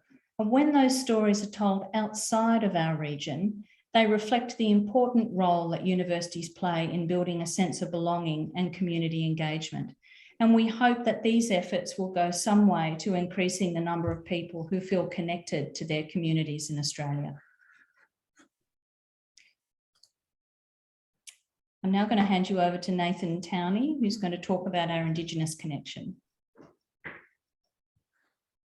Thank you, Tracy, and hi everyone. Just a quick intro. My name's Nathan Towney. I'm a proud Wiradjuri man from the Binjan clan, Wellington, New South Wales, which is about 4.5 hours west of Sydney. That's my home country, and I'm dialing in today from the lands of the Awabakal and Worimi people. So I pay my respects to those people as the traditional custodians of this land. Look, I've joined the university, as Kent said, approximately 2 years ago. And I've come into a university that has a very strong, proud history of engagement with Aboriginal and Torres Strait Islander people in this region and across Australia. It is underpinned by the work of the WTUC Institute, which was formed in 1983 as a service to support Aboriginal and Torres Strait Islander students at the university. That WTUC Institute has now grown significantly, where it not only supports current Aboriginal students, but they have a significant student recruitment team. They also deliver and develop and deliver their own academic courses and also engage very, very closely with our community. The word Wallatuka in the Awabakal language actually translates to eating and meeting place. And you can see here in this image that that is what it is used for. We have a number of community events, and it is an amazing resource for our community. This is a building that was built in 2002, was opened in 2002. It's our Birrabarn building, and it is in the shape of the local totem, which is the eagle hawk. So it's a very significant place. Wallatuka's success has been built from a very strong community-led governance structure. We have two structures that really drive that. The first is our Nurakai group, which is a group of local community elders that make up the traditional custodians of our regional footprint. And they come together to provide cultural advice and support, not only to the staff and students through the Wallatuka Institute, but more broadly across the university. They're an amazing resource. They're all characters, and they're an amazing group of people.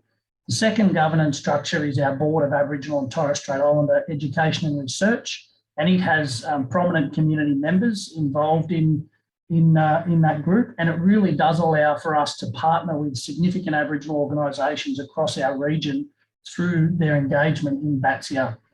So that's really important work that we do through the Wallatuka Institute. So what does that mean for us moving forward? And I'll just ask Tracy to click to that next slide for me, Tracy.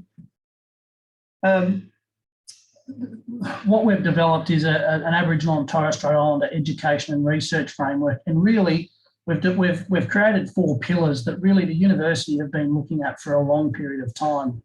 We're really focusing on building the cultural knowledge and understanding of our staff, and we're doing that in partnership with our local community. So we partner with local organisations, and we take our staff out to significant cultural sites in our region and allow them to connect with the story of those places and feel the connection of those places to this region and how important those places are to our community.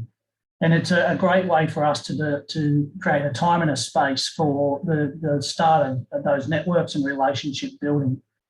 Second is around participation and retention. So that is of staff and students, creating really culturally safe spaces where our staff and students want to be are really important.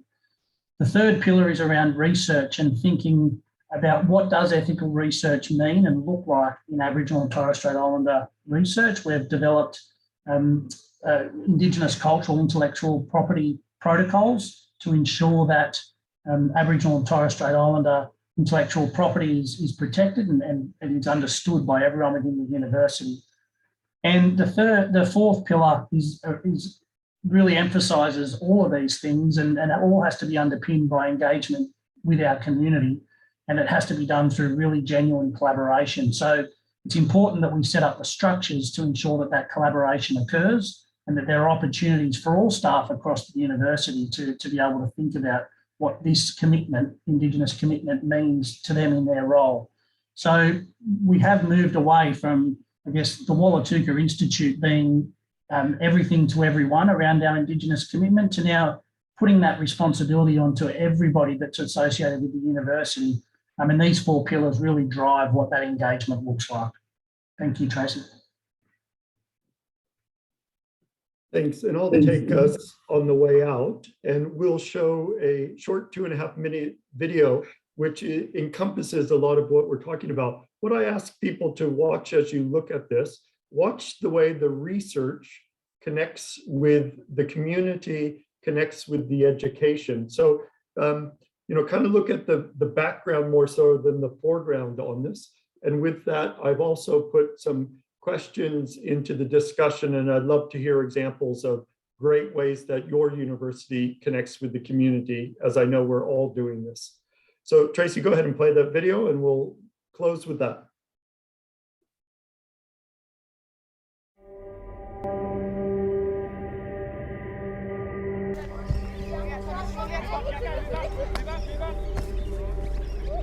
I love sport and I'm obsessed with sport. Sport has so many benefits for the whole community. We need to look at how we make sport safer. If we don't change our industry practices, the sport of rugby league may be gone in the next 30 years or so. My name's Dr. Susie Edwards and I'm a biomechanist at the University of Newcastle. A concussion is an injury to the brain. It occurs when the brain sustains an impact. It has different short-term and long-term effects. Tamana Tahu is an ex-international rugby league and union player. When I started working with Tamana, he wanted to improve the game. So we started manipulating his tackle technique to make a more efficient tackle and to make a tackle that was safer. As an ex-player and coach, this is how he thought he could make a big impact in the industry. We get athletes into the biomechanics lab and we use 3D motion capture to film their movement. Associate Professor Andrew Gardner is a neuropsychologist. He's become one of the world leaders in sports concussion. I can have a look at someone's movement, but I don't have that extensive knowledge of cognition effects, and that's what Andrew brings to the table. The partnership between Tamana, Andrew and myself will revolutionise sporting practices and how tackling is taught from an under 6 to the elite level. A student would have ample opportunity to engage as part of this sports science research. We have really strong links with our community sports, from the Newcastle Knights to the Jets to the Central Coast Mariners. This gives industry-ready experience to these students. I love my job because I can make a bigger impact right here at the University of Newcastle by training our undergrad students, who then can make a greater impact than just myself alone.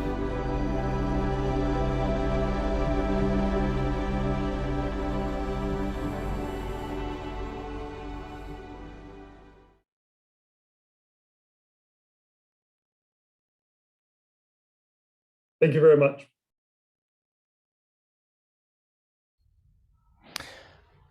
Thank you. A very powerful last video, and I think what it did do for me is demonstrate the power and connectivity between interdisciplinary collaborations and of course the impact that that can have. So I'd like to thank our 3 speakers from the University of Newcastle, particularly just recognising the real articulation and power of message from Kent, Tracy and Nathan. So thank you very much for your presentation. The approach of co-creating, I think, is something, and that connection with communities is something that really has come across very powerfully in that last presentation. And I think that is evident in the impact and the impactful nature of the research and the pathway to impact that that research is having across into the student community. So a question that we've now got from the audience is how difficult was it to move from an approach of sponsorship to community partnership? And I think that really, for me, is a powerful question that I share with members of the audience. And in particular, what were the challenges that you encountered across the way? Well, thank you for the question. And actually, Tracy, Nathan, and I all lead this up jointly. So it's a wonderful question for them. And they're still on mute, but I'll get them to come off mute. The challenge was not externally. Externally, it was quite easy because people wanted that deeper level of engagement that comes with community partnerships. So our external partners, to be honest, I think really welcomed it. The challenge was internally because we had to convince people that for every dollar of sponsorship, we need $1 of commitment, of in-person, in-kind commitment. And getting them to do that was a bit harder and, to be honest, a bit more expensive. But we thought a smaller number of deeper partnerships with longer commitment would have greater impact on the community than a broad, what we would say, Vegemite approach, where you spread it thinly across everything. Tracy or Nathan, do you have anything to add to that? Thanks, Kent. I might just echo your thoughts there about the internal challenges. It was absolutely a no-brainer for the organisations within our community, because they were really keen to engage beyond just a brand arrangement. This wasn't about logo placement. This isn't about logo placement. It's about building that deeper engagement with the community partners, and they were all really open to that. Similarly, to getting internal people to understand the distinction between a sponsorship and a partnership is the challenge of getting them to think beyond a logo on a lanyard.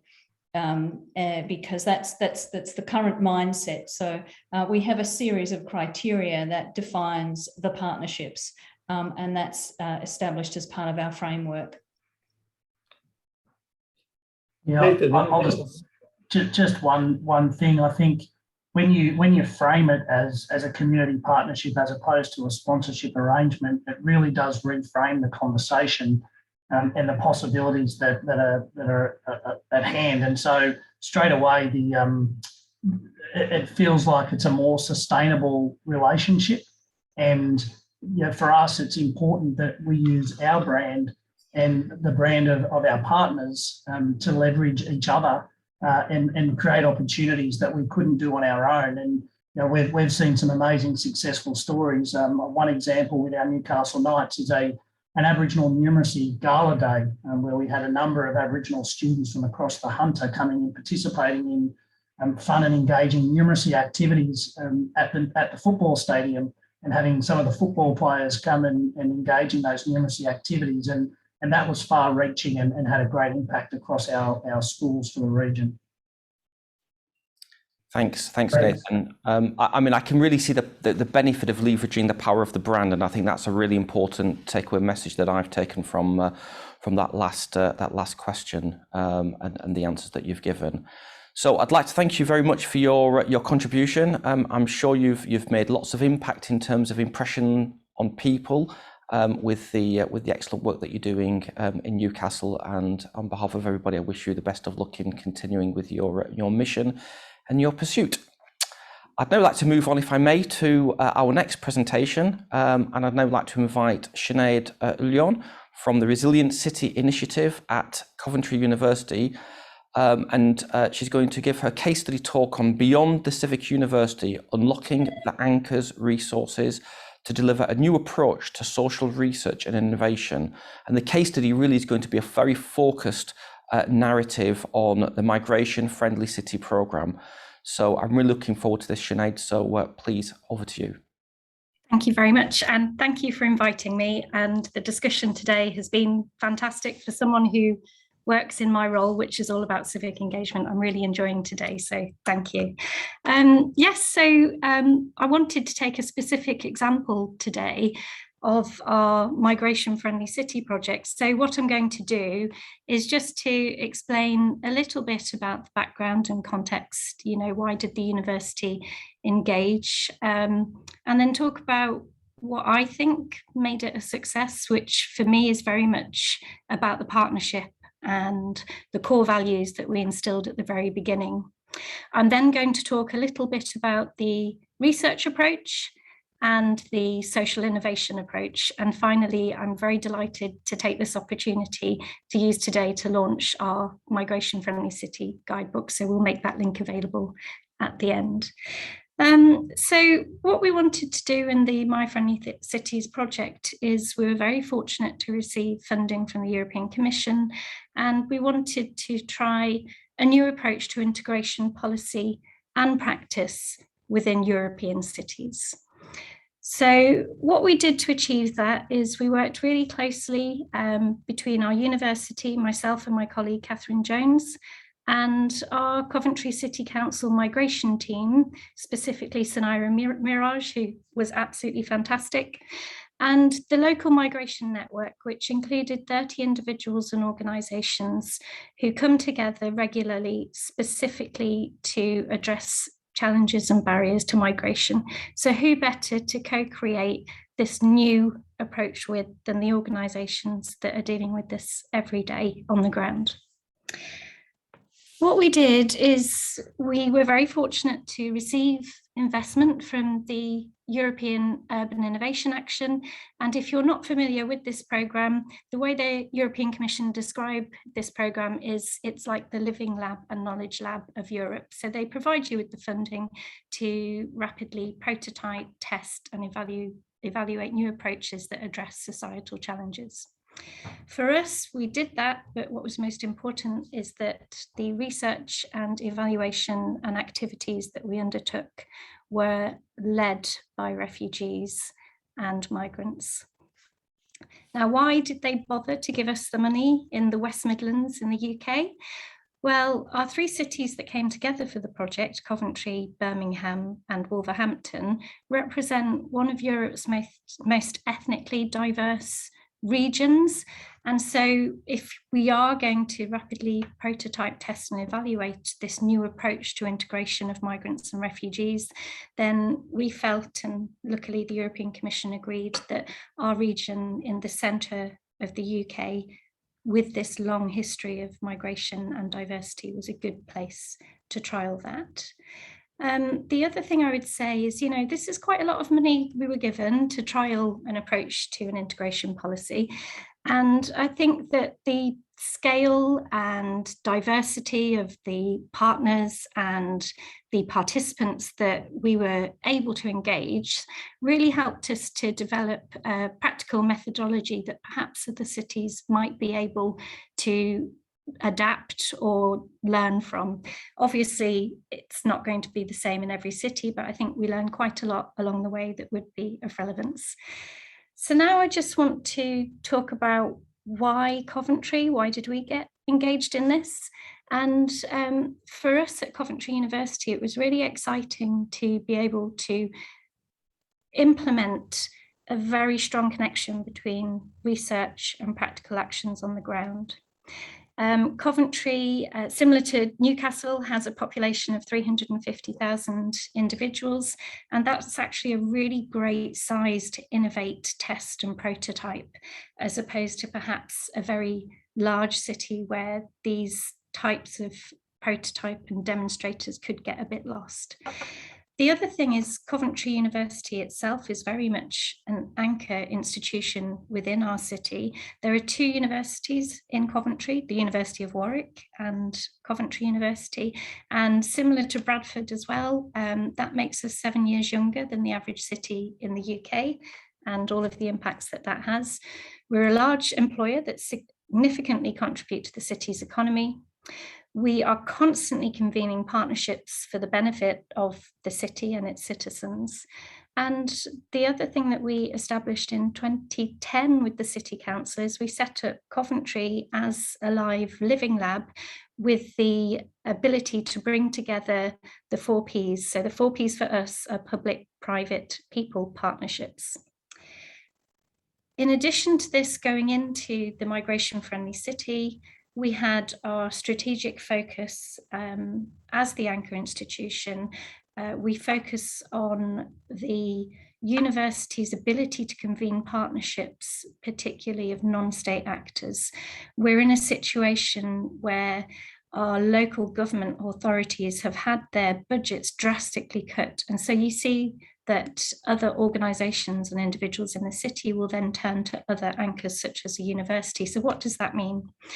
For us within the Migration Friendly Cities project, it was as an anchor, our ability to support communities and to support social mobilisation to address global challenges locally, and also our ability to undertake research-informed local innovation pilots, but that have a global reach and support from the university that will last long beyond the project has finished.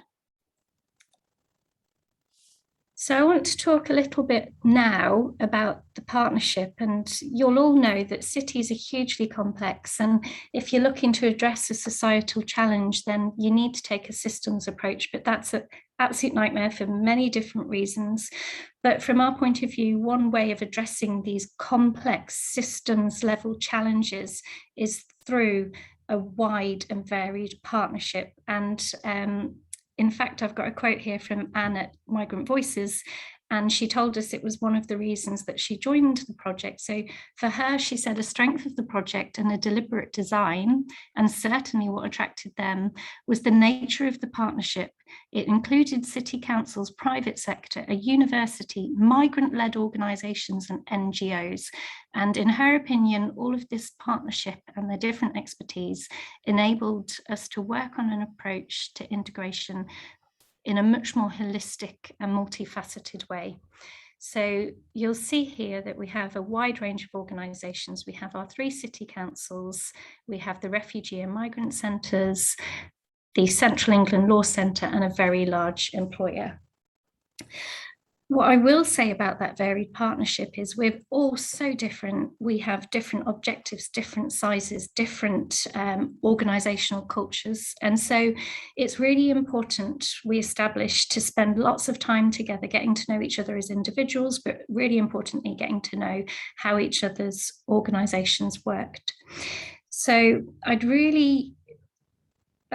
keep honing on about it, but the diverse partnership, spending time together, getting to know each other, is one of the core elements of being able to implement that systems change for migration.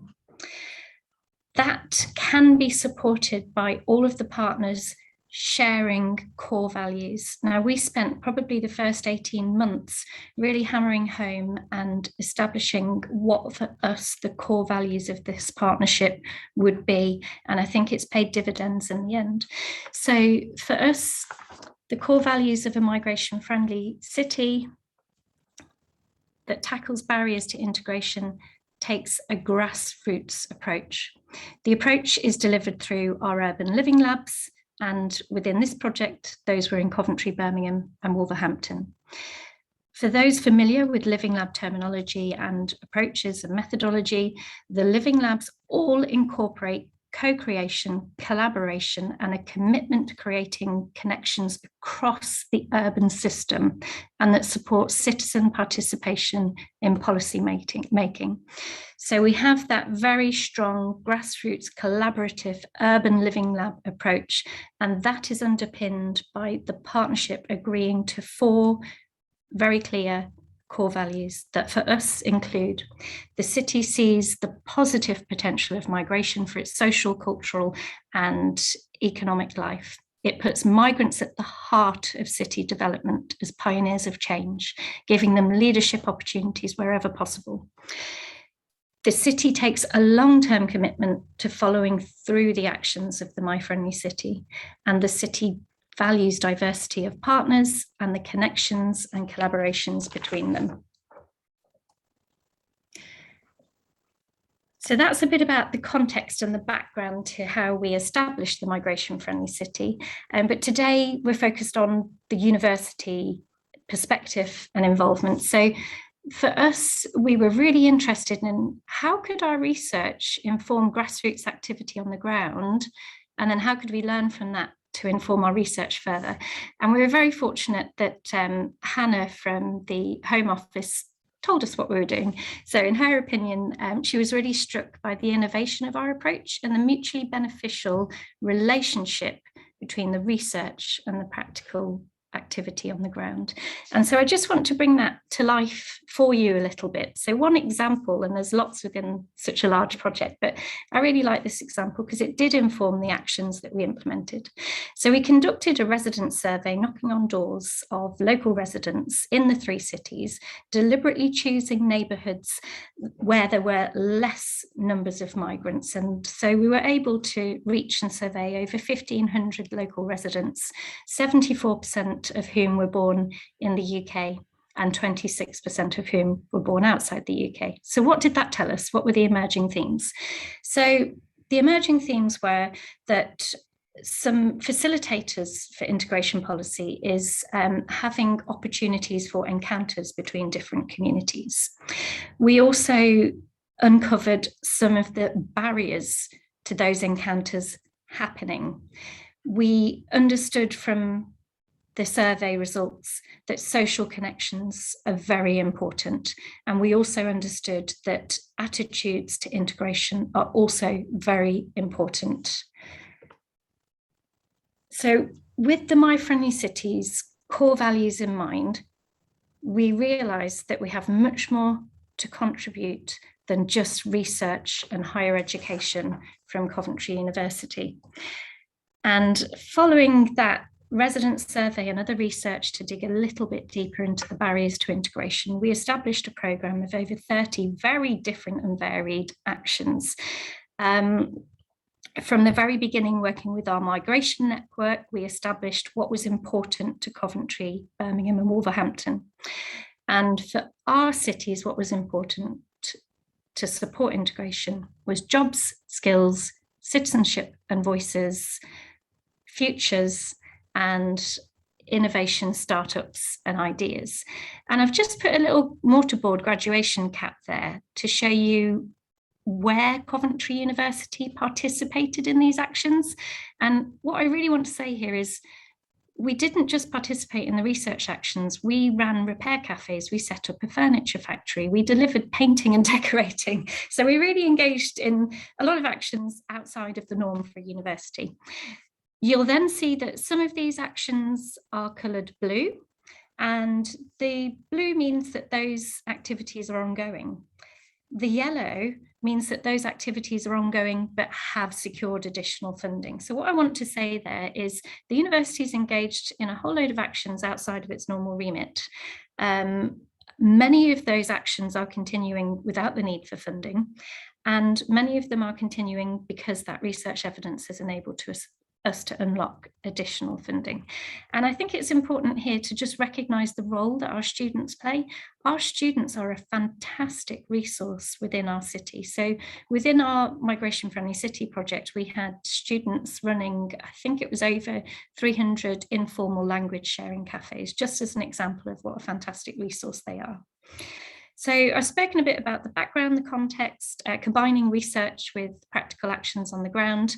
But universities can be quite intimidating places. And it was lovely to see Newcastle's much more elaborate venue. But we discovered quite early on that there's a bit of fear of crossing the university threshold. And so we deliver this programme through 2 community makerspaces.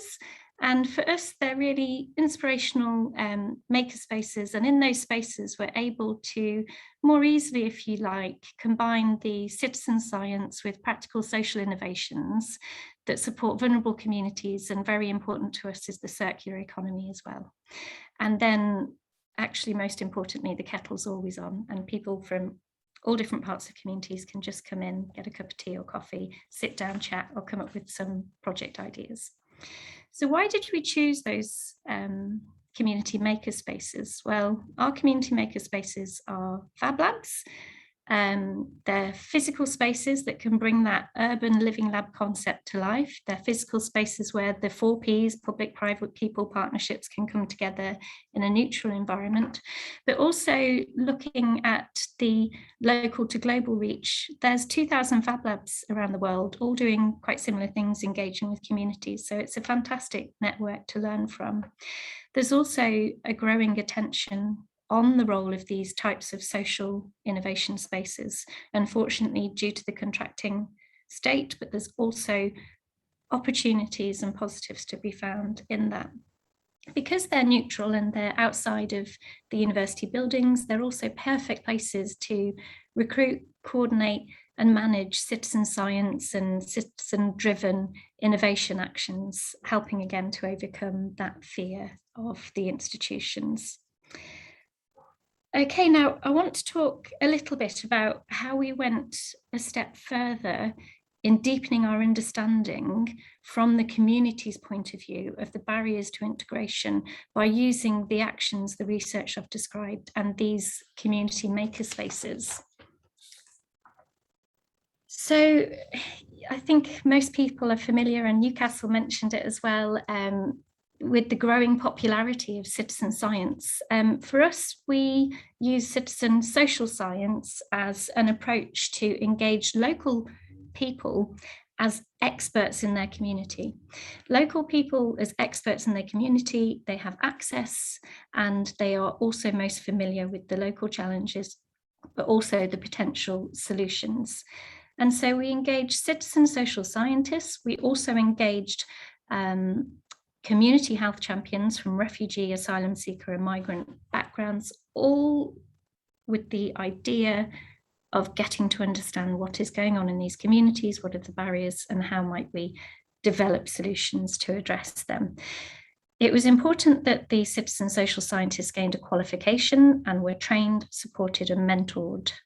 And so we also were able to pay them, and they are currently flourishing. So just to give you a bit more detail about what our citizen social scientists are doing.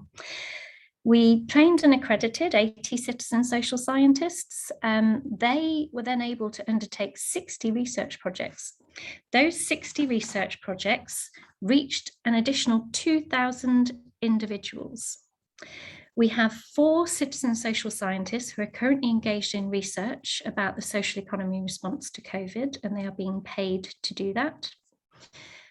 Our citizen social scientists are constantly being promoted as a resource for other local authorities or universities because they have been trained, they are qualified, and they have access to communities other people might struggle to engage with.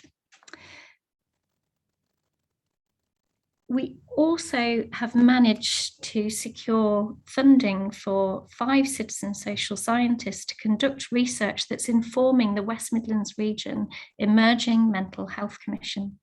An additional 5 citizen social scientists are being paid to undertake research to inform an international research project on youth engagement with Manchester University. And we are engaging an additional 3 citizen scientists with their local community to understand geographies of fear.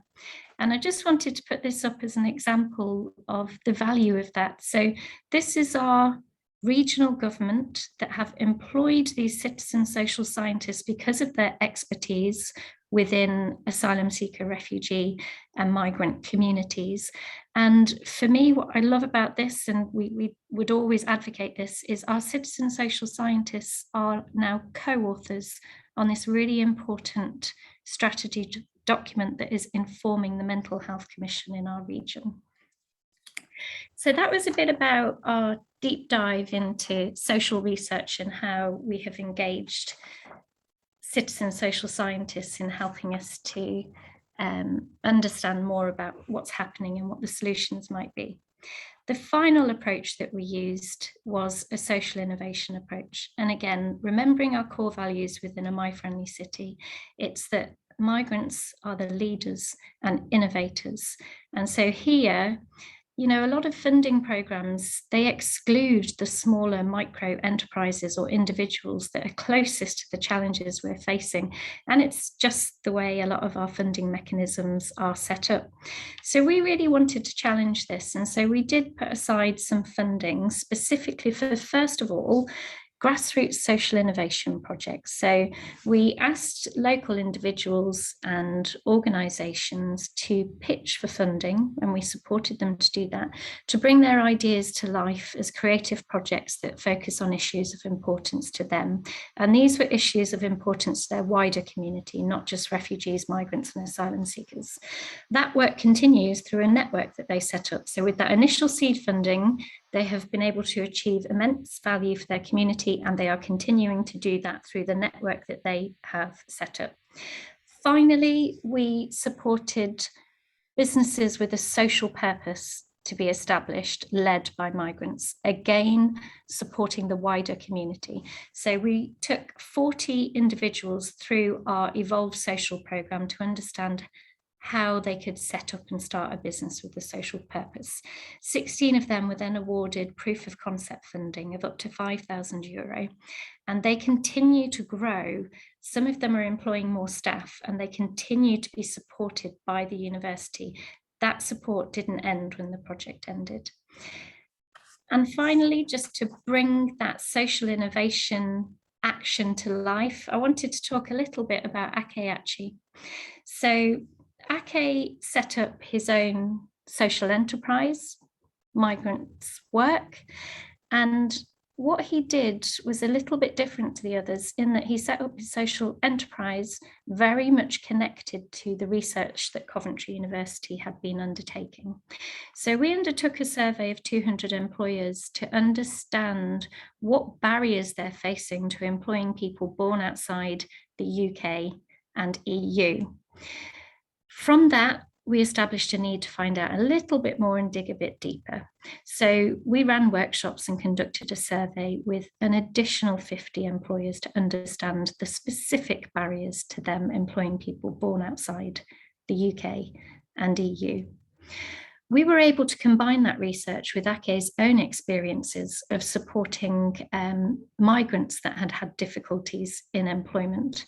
And what we are doing currently is we are training employers, organisations that work with migrants and local authorities on how to address those barriers to understanding rights to work.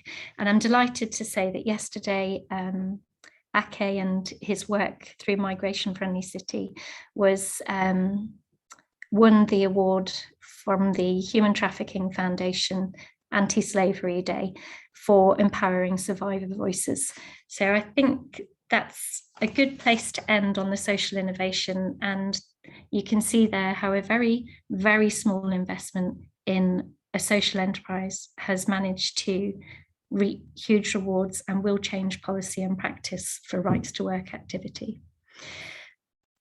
So that's the Migration Friendly City project. We had huge investment, which was great. It enabled us to implement over 33 actions. The majority of them are continuing. Here is just some example of some of the numbers that we were able to achieve. At the heart of everything was the partnership and the partnership's core values, and the ability to achieve success was because we gave our migrants, asylum seekers and refugees a platform to lead and drive solutions. So I'll end there. Thank you so much for listening. And we do have a link to the report, a guide to developing a My-Friendly City, and I'd be delighted if you would like to access that or download it. Thank you. Sinead, thank you for a very interesting presentation, and congratulations to yourself and your colleagues for winning that award yesterday. Absolutely well deserved. There are a couple of terms that have stood out for me. So I really like the idea of a living lab, and indeed your Fab Lab. Those are great words. So I shall be looking at how we can adopt some of those terminologies within my own institution. I think one of the standout points for me is that connection between diversity and inclusion, because of course it's very clear that you have a very diverse community within Coventry, but of course just because you have a diverse community does not necessarily mean that it feels included. And I think what you've been able to demonstrate through your work is the connection between diversity and making sure that the diversity itself feels inclusive and has a voice. So I think that for me is a standout takeaway point. So thank you, Sinead, for that. I'd like to invite Mike Fitzpatrick, who is also from Coventry, would like to say a few words. So Mike, over to you. Yeah. Okay. Firstly, I'd just like to say, you know, sort of how impressive the work that Sinead and her team do, and obviously it makes for a fantastic case study. There were just a couple of points that I wanted to follow up on. I mean, one, I think that Sinead made, this sort of, the fear of the institution, that's the university and we don't go there. And I think something that when you're a civic institution that's based right in the heart of the city, the way that Coventry is, that's something that we need to overcome. And in the way that we're looking to develop the university estate, we occupy a lot of the land in the centre of the city, and we have a plan for redevelopment of some of the areas that we've taken over. It's particularly important that the local community doesn't see that as a place they can't go. So it's an area of the city that they can walk through, that they feel at home in, that when you're looking at putting in, sort of coffee shops and social spaces, it's something that members of the community feel that they have access to in exactly the same way as the university staff and students. And that's a real way of getting integration. And then just another couple of things. One of the things that we've been able to do at Coventry is very much to link our graduates into local careers. And we've done this. I can give a couple of examples. One is in manufacturing engineering. So we set up a new initiative. We relaunched manufacturing engineering in partnership with a local manufacturing supply chain company. So we put in a new teaching and research centre, and those graduates, we have 100% employability every year, and they all go into local manufacturing companies. So that's really knitting the university into local business, into local industry. And likewise with our health programs, that our nursing program completely integrated into the local healthcare trusts. And it was a Coventry University master's student who gave the UK's first COVID vaccination. So we see that integration between what our students are doing and the impact on the local economy to be very important. And I think that one of the questions for universities that engage internationally, as the theme of this session, is what this means for our international engagement. Because if you look at what you do in your home city, the city that you grew out of, why would you do something different when you engage internationally? And Coventry established a campus in Poland a couple of years ago, and we are taking exactly the same approach to local engagement at a smaller scale because it's a smaller operation, but exactly the same principles apply to the way that we're engaging locally around our Polish campus in Wrocław. And what that then means is you're not then there for specific advantage for the university. It means that you're able to take out to that community the same learning of engagement that you've gained from a larger scale operation in your home country. Thanks. So I'd like to thank you both for your presentations, and of course for allowing us to learn some insightful actions and activities that you're engaged with at Coventry. So I'd now like to invite Dr. Wipawee Usaha from Suranaree University of Technology in Thailand to deliver her case study, and the case study title is Developing a Climate Neutral Sustainable Tourism Approach. So Wipawee, over to you. Thank you very much for the introduction. And let me just share my screen here first.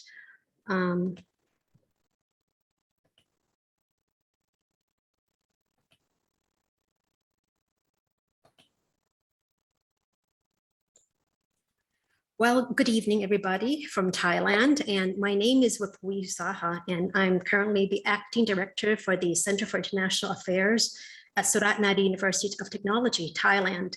And today I have great pleasure to be here with you in the Congress to share the story of Suranaree University of Technology's effort in developing climate neutral sustainable tourism at Khao Yai National Park, Thailand.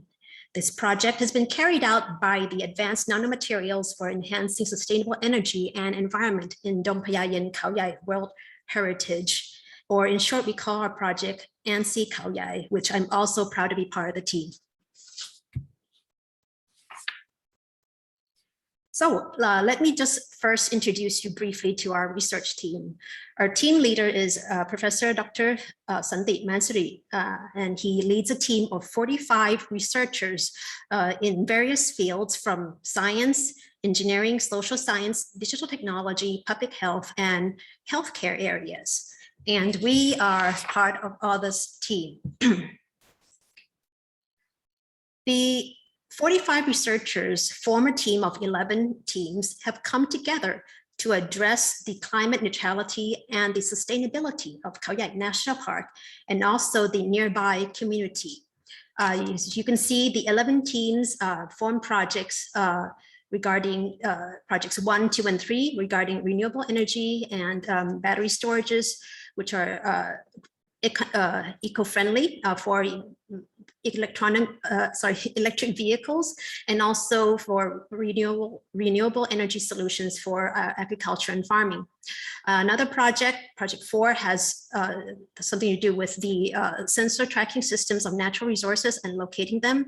Project 5 is the digital platform, okay, for reporting locations of elephants and also to enhance road safety within the national park. Project 6 is about environmental management and carbon footprint calculations. Project 7 is about waste management.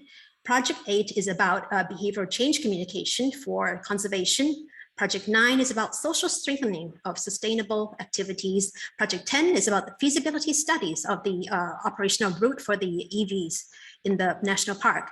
And Project 11 is about the coordination. It's on project management and social impact assessment. So you may be wondering, why Khao Yai National Park?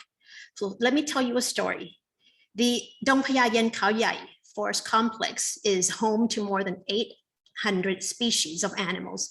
It's located in the northeastern part of Thailand, covering over 6,100 square kilometers, and it comprises of 5 almost contiguous protected areas.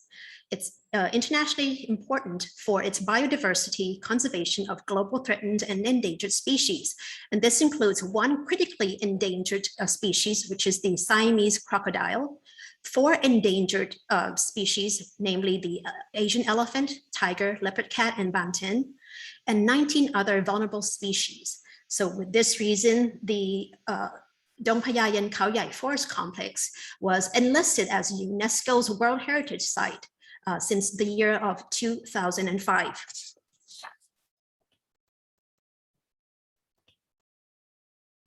So with the international recognition for its rich biodiversity and a vicinity of just about 2 hours drive from Bangkok, we have over 1.6 million visitors visit Khao Yai National Park every year. And that is a total of 400,000 personal vehicles commuting to the site in 2019. So over-tourism has brought about waste disposal overfill problems during peak season, life-threatening waste ingestions in wildlife, and tourist behaviors which affect the wildlife, like tourists being noisy or even feeding the wildlife. We also have problems related to injuries and fatal road accidents in wildlife from overspeeding vehicles, and also wildlife-human conflicts. So these are some of the examples of the impacts of over-tourism to the national park. You can see the waste management issues and also the road accidents that occur every now and then, which threatens the lives of these wildlife. But that is not all. Being rich in national resources, the national park also faces illegal logging and hunting problems in the national park. So to protect the forests and the wildlife, we have park rangers who have to routinely patrol the forests. And in unfortunate incidences, these patrols sometimes result in fatalities and injuries when the park rangers encounter perpetrators during their trafficking or even attacked by these wildlife animals. And this is not to mention the natural or the human-related incidents such as forest fires, flash floods, power outage from storms and fallen trees, greenhouse gas emissions, and increased carbon footprints from tourism. So with these pressing issues, there is an imminent threat to the World Heritage Site status of the national park. So to help alleviate these issues, a large group of researchers from Suranaree University of Technology has thus formed a team under a project called the Advanced Nanomaterials for Enhancing Sustainable Energy and Environment in Dong Payayan Khao Yai World Heritage, or ANSI Khao Yai, with the objective to solve energy and environmental problems sustainably, and also to encourage change in the public behavior and mindsets towards resource and environment conservation.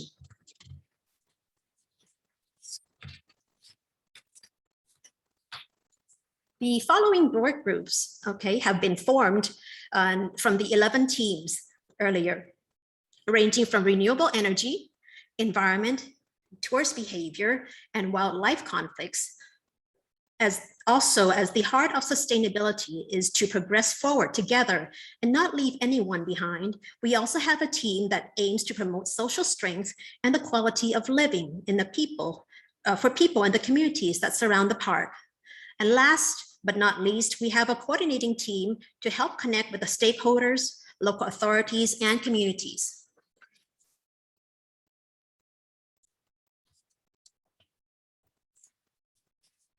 So, having been established in November 2020, the ANSI Khao Yai project has implemented an array of outcomes for the park and the adjacent community.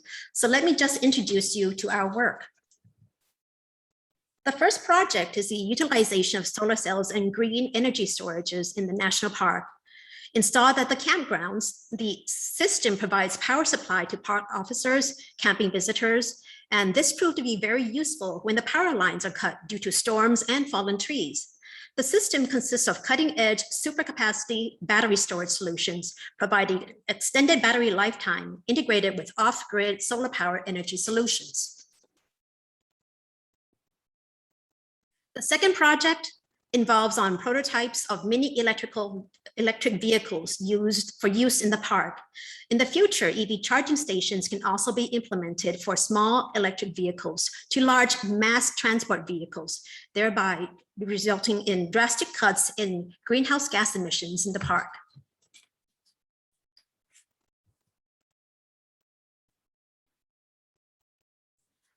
Apart from the battery applications to electric vehicles, the green energy battery solutions can also be customized to applications from farming, livestock, environmental monitoring stations, and portable units.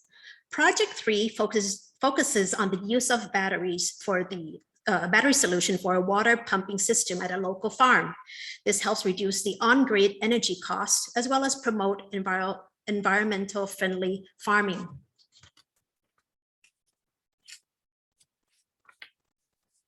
As the transportation sector has been recognized to generate the largest share of greenhouse gas emissions, our Project 10 takes the initiative of eco-friendly transportation. This project involves a feasibility study of sustainable transportation model using electric vehicles and also optimizes the route within the national park. So as you can see, they have designed the routes for the EV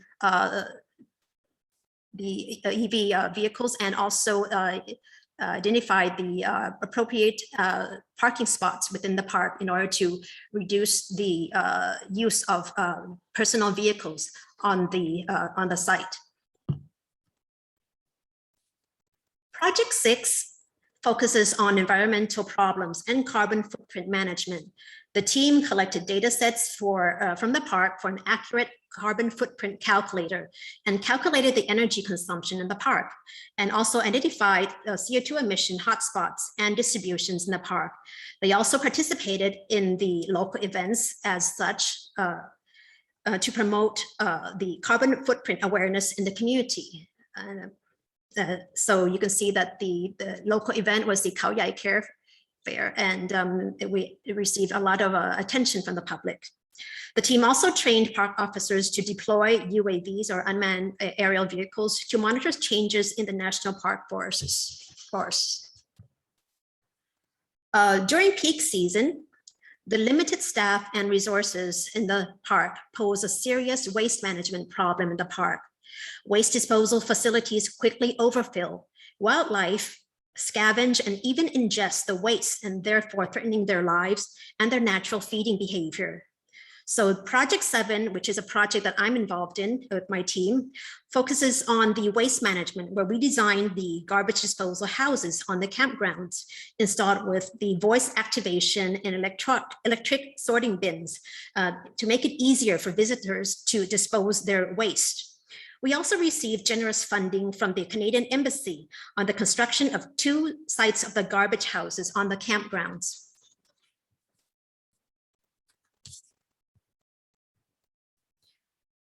Another big problem is the human-elephant conflict, which is a complicated problem in the area.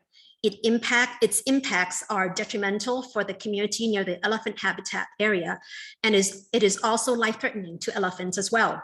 So our Project 5 team developed a digital platform called Eliter for tracking wild elephants in the park and the nearby community. The platform provides an effective way to locate the elephants, alert officials and the people in the community to push the elephants away safely. And speeding vehicles are a main cause of the wildlife injury and fatality in the park. So they developed a mobile application called Roadie to promote safe driving, as well as reduce the greenhouse gas emissions in the park. Project 4 focuses on the developing sensors for tracking natural resources in the park to help park officers on their routine patrol. A feasibility study on the camera traps and motion sensors has been carried out, and prototypes of the automatic elephant detection optical camera and unmanned aerial vehicle surveillance drone are also being designed. Project 8 develops digital medias to educate the park visitors and promote conservation awareness among the public and youth by designing various forms of digital medias and incentives to promote ecotourism in the park.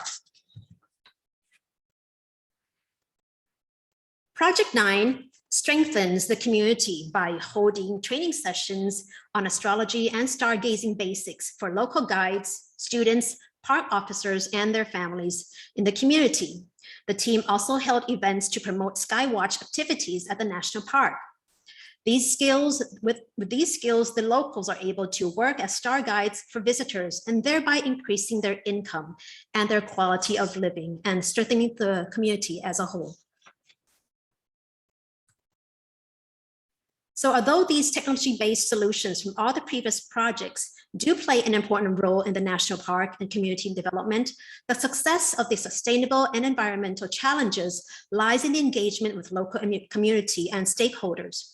Project 11 on project management and social impact assessment is at the heart of ANSI Khao Yai, coordinating with local citizens, local businesses, local authorities, and national park officers and administrators.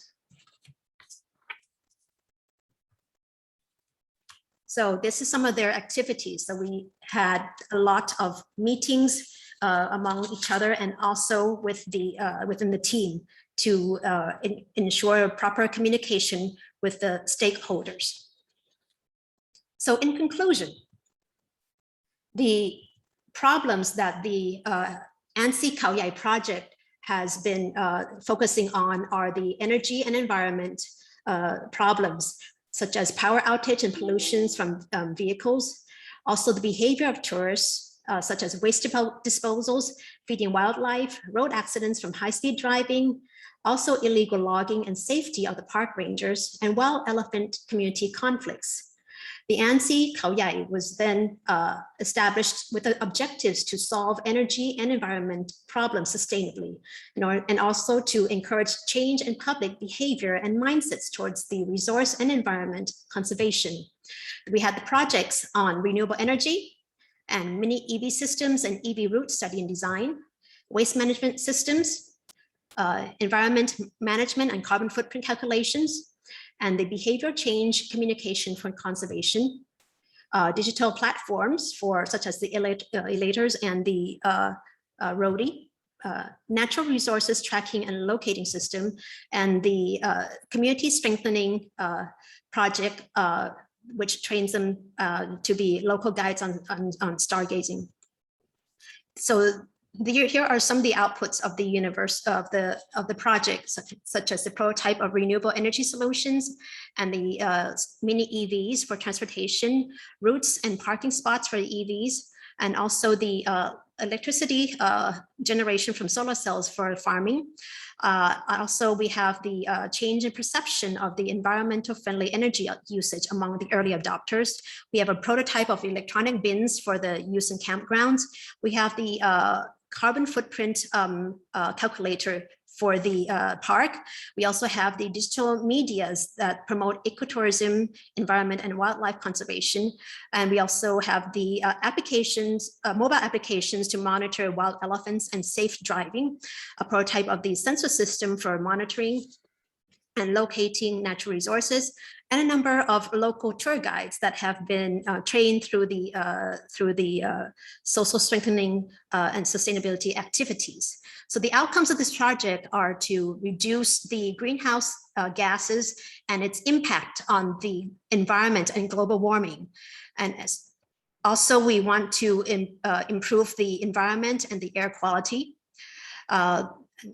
The other outcome would be a reduction of energy costs and the reduction of the human-wildlife conflict, as well as the upskill and reskilling of the locals in order to increase their income, improve the quality of living for the communities near the local park. So what is next for the project?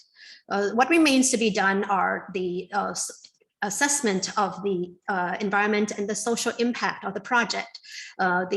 This may include, but are not limited to, quantifying greenhouse gas emissions and monitoring the air quality, measuring the energy usage and the savings that it brings, measuring the statistics of road accidents and wildlife injuries and fatalities, measuring the incidence of the wildlife and human conflicts, and also observing the incidents regarding the wildlife threats against the waste ingestions, and measuring the amount of recycled waste obtained from our garbage houses.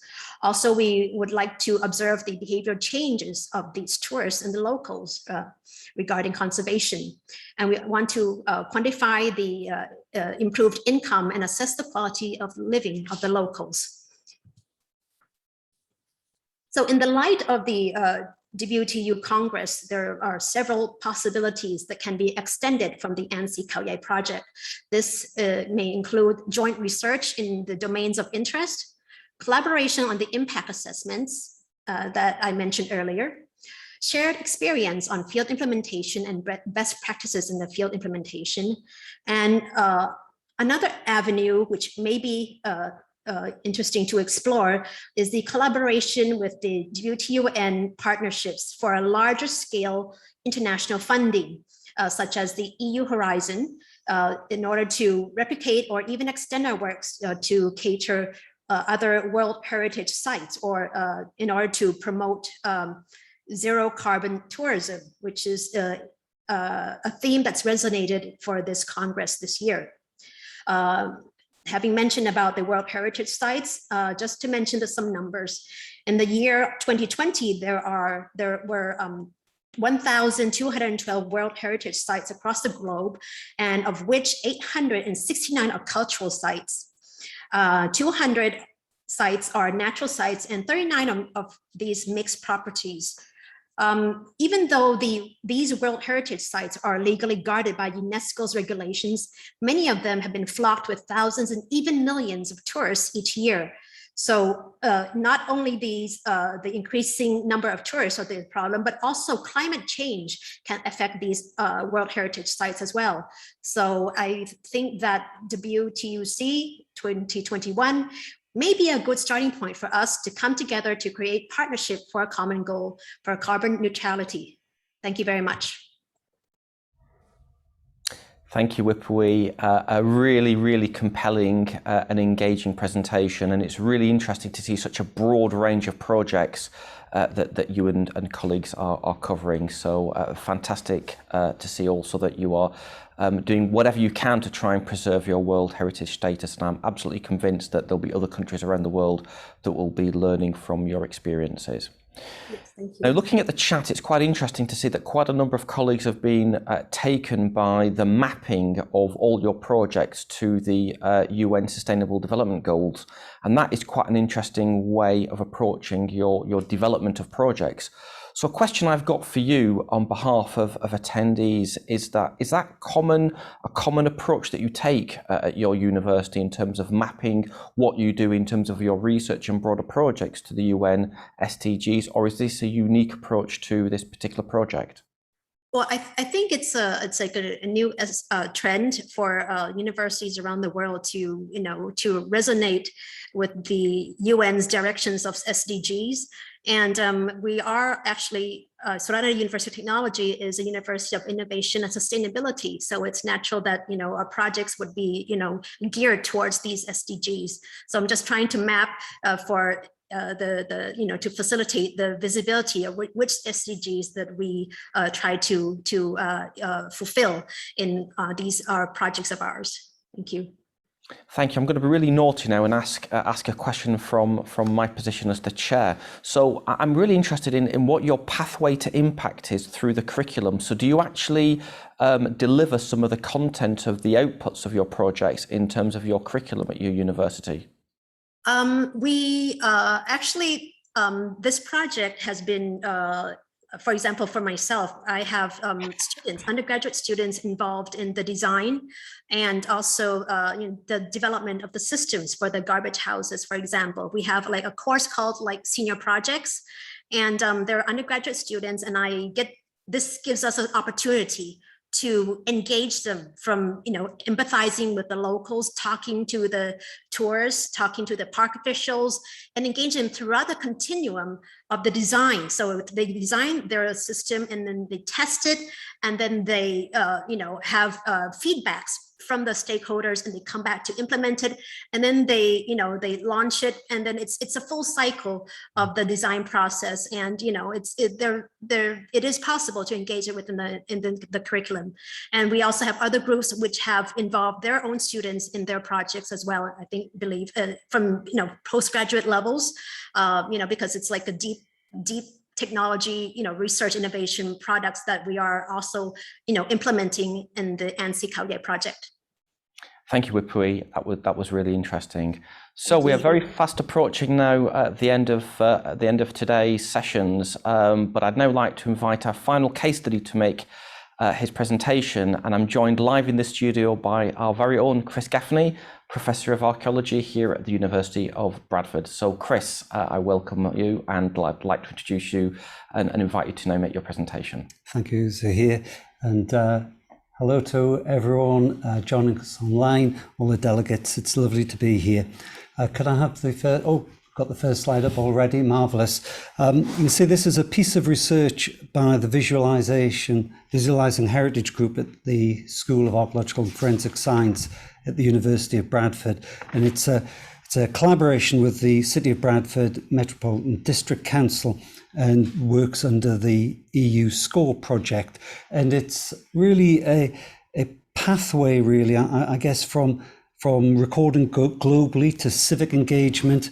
And now, rather excitingly, we're getting the opportunity to take some of the learning outcomes back to other global challenges. The research is also giving back to our teaching endeavours, including programmes in heritage and archaeology, which we've just started at the university. Can I have the next slide, please?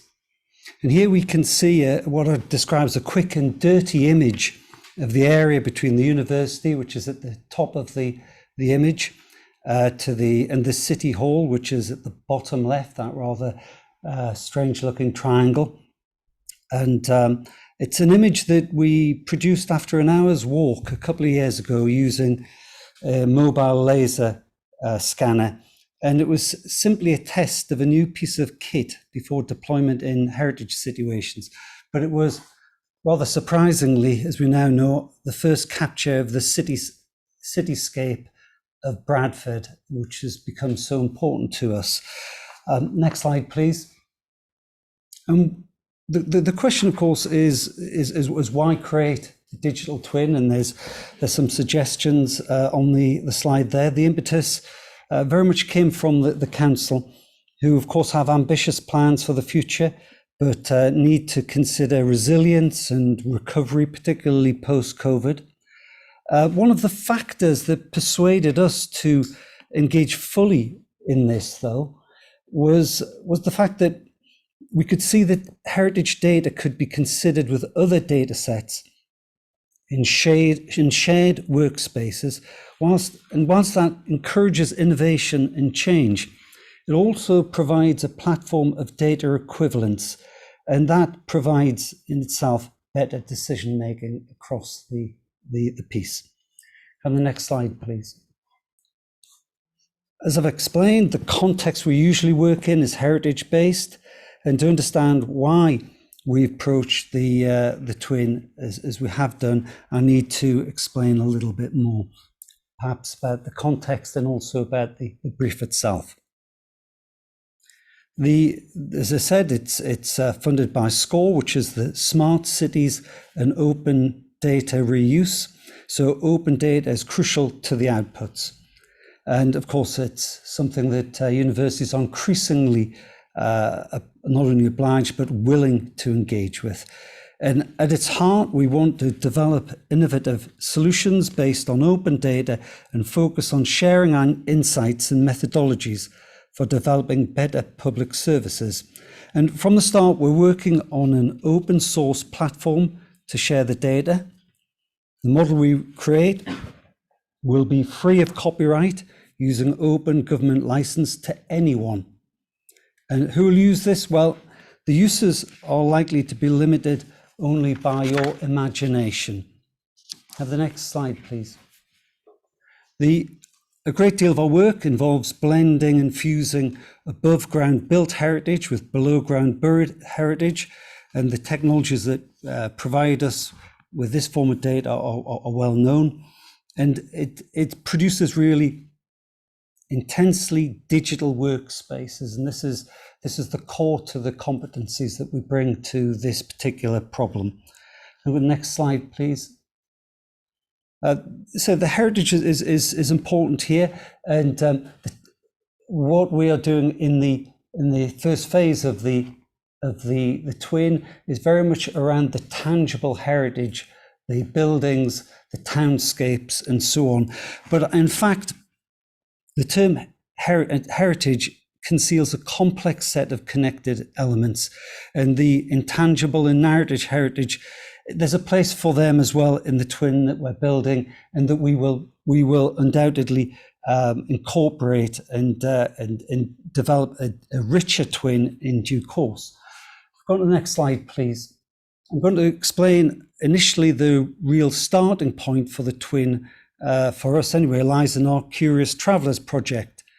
And here we scraped tourist images from the web and recreated historic sites. And the example here is Palmyra, and you can see the images, the sort of images that we created from web scraping.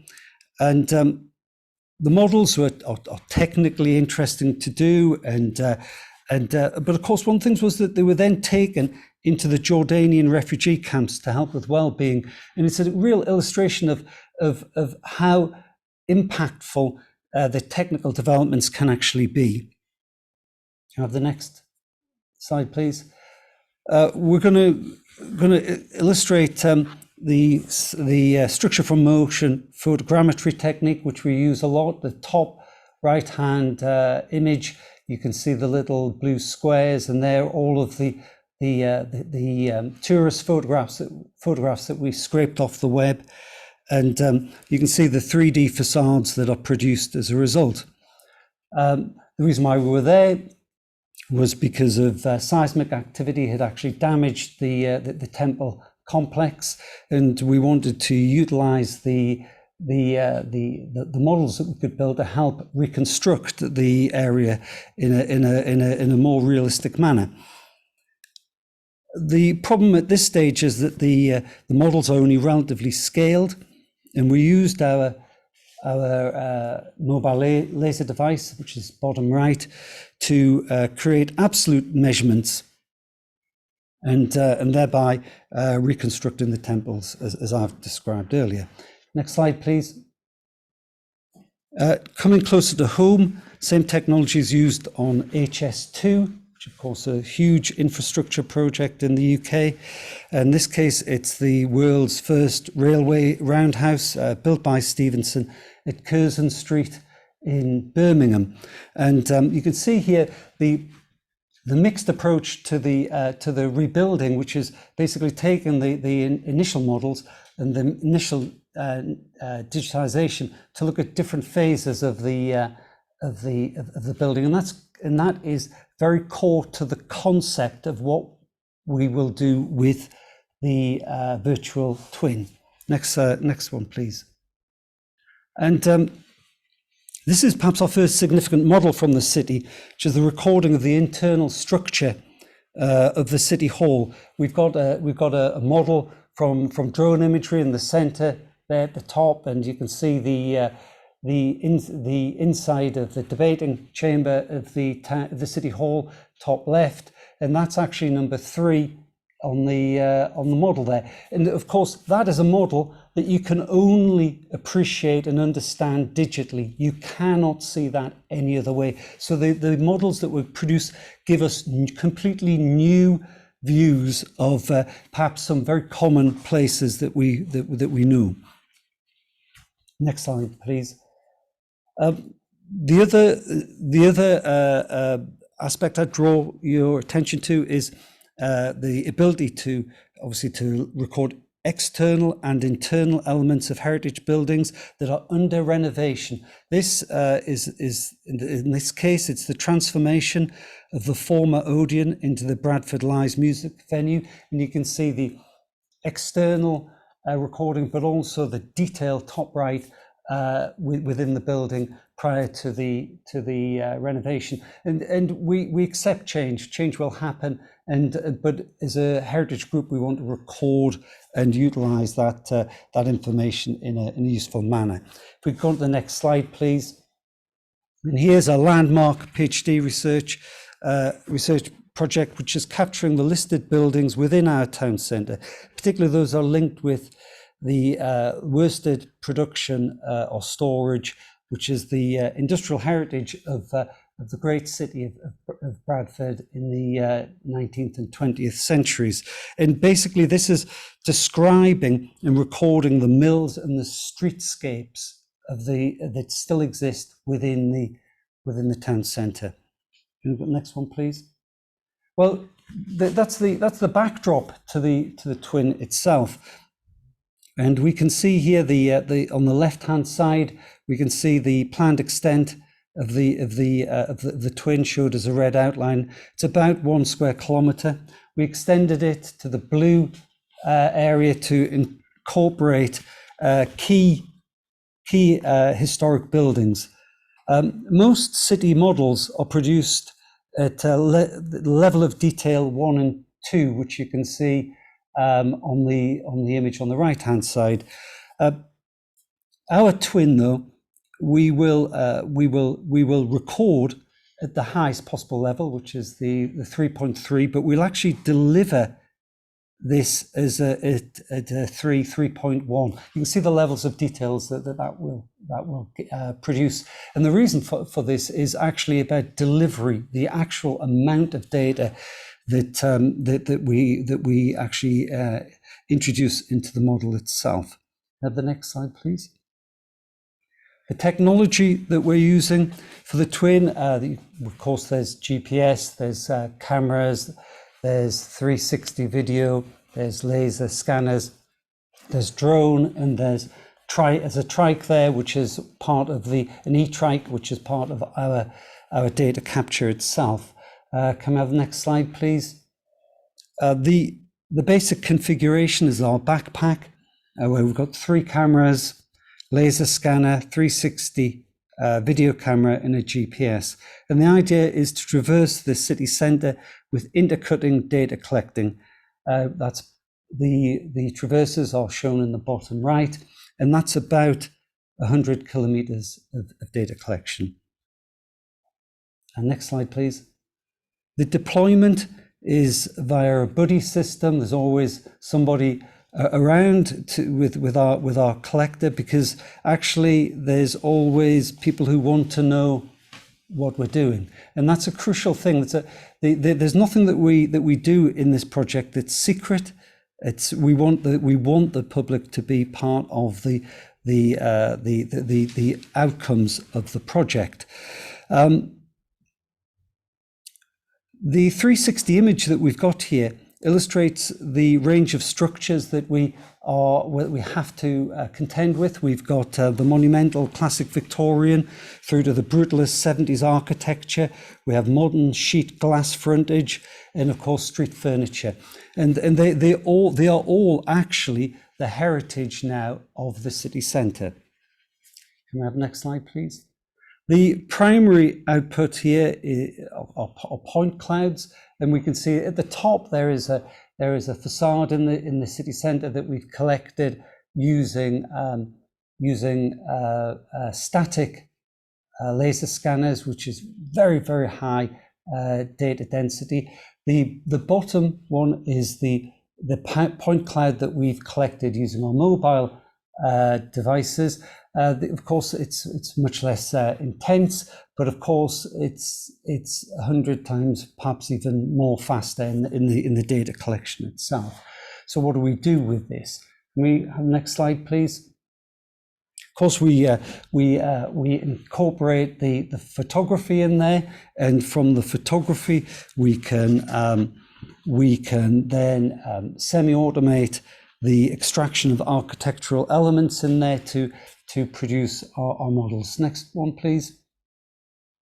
But there are some elements that have been given special treatment because they're particularly important to the Bradford community, and they tend to be street art and sculptures and the like, and that's done in very high detail. Next slide, please. Dealing with slopes and hills are quite tricky, and if anybody has been to Bradford, you'll know that Bradford is all slopes and hills, and there's some issues that we have to confront because we're trying to put our three-dimensional models back onto a map base. And you can see there the point cloud at the left-hand side, the facade there. You can see the slope, and you can see the other slope in that area happens to be very, very very different in character. So we've got to blend this somehow. Can I have the next slide, please? See if that will run, please. Can you run that one? There we are. And so here we see that area on the basically incorporating the slope, and you can see the richness of the data there. And all we've got to do now is drop the roof line on from the drone imagery, and we have effectively a finished part of the model there. Can we go on to the next one, please? And where are we up to in this?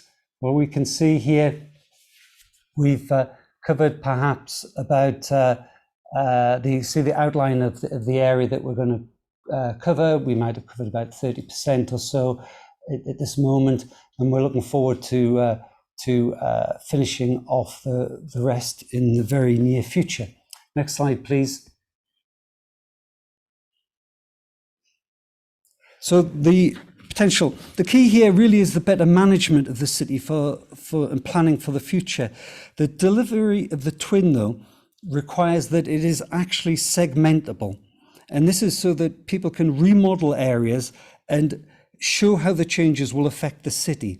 Now, this is particularly important when you think that we will create the twin from about 500,000 images, 20 billion laser points, and that'll produce about 125 terabytes of data. So we need to be able to segment it so that the public can actually interrogate and change the model itself. Next slide, please.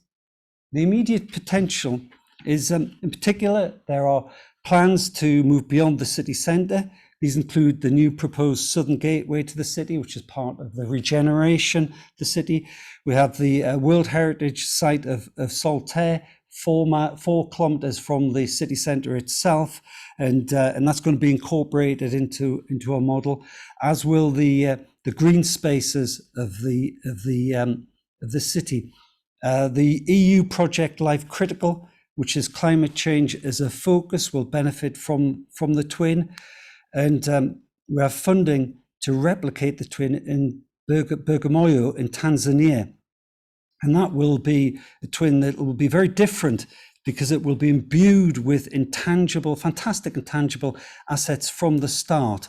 And I'm delighted to say that this will be colleagues with colleagues from Dar es Salaam University. And the original networking visit for Dr. Nchumbaki was actually funded by the WTUN. So it's really fitting to be able to tell you that today.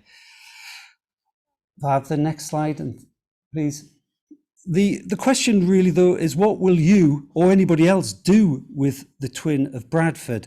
For me, it gives me new opportunities for finding and distributing the hidden heritage that we have built into, for example, into walking tours for the city. The twin will allow heritage assets to be identified and new walks to be prepared on an individual basis. This is from visitors from outside being able to interrogate the heritage via the twin and choose their own itineraries, picking out areas that interest them and going via routes that are suitable for their ability to move around our city. The alternatives, though, are what you would want to do with this. You might want to model air pollution. You might want to know what would happen if you change the one-way system or block roads in the city. What happens to the air quality?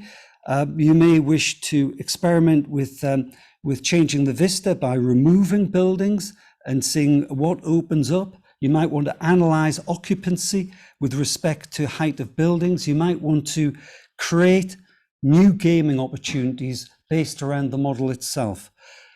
Ultimately, that's your choice, and that will soon be your choice. Thank you, Chris. A really interesting insight to the city of Bradford. Now, before I open up the questions to our audience and invite our speakers to perhaps field any questions, I've got a question for you, Chris, which is really around the local public engagement and in particular the dissemination. So I'm interested in how the message of what you're doing is being disseminated across the public and the residents of Bradford District. Well, I think one thing that you could quite clearly see was on the backpack. There was QR codes and information that you could just, as soon as you see us collecting information, there's always a one-to-one discussion. There's invitation to click onto the information that's accessible online. The crucial thing, though, is that as we become better at collecting the data and understand how we segment it more, we then will run, we tend to run engagement events where we will basically train people up in order to deal with what's actually a huge data set, but actually to deal with it in a way which is not a frightening prospect. I think one of the things that we heard earlier on was about people being unwilling to perhaps cross the threshold of universities.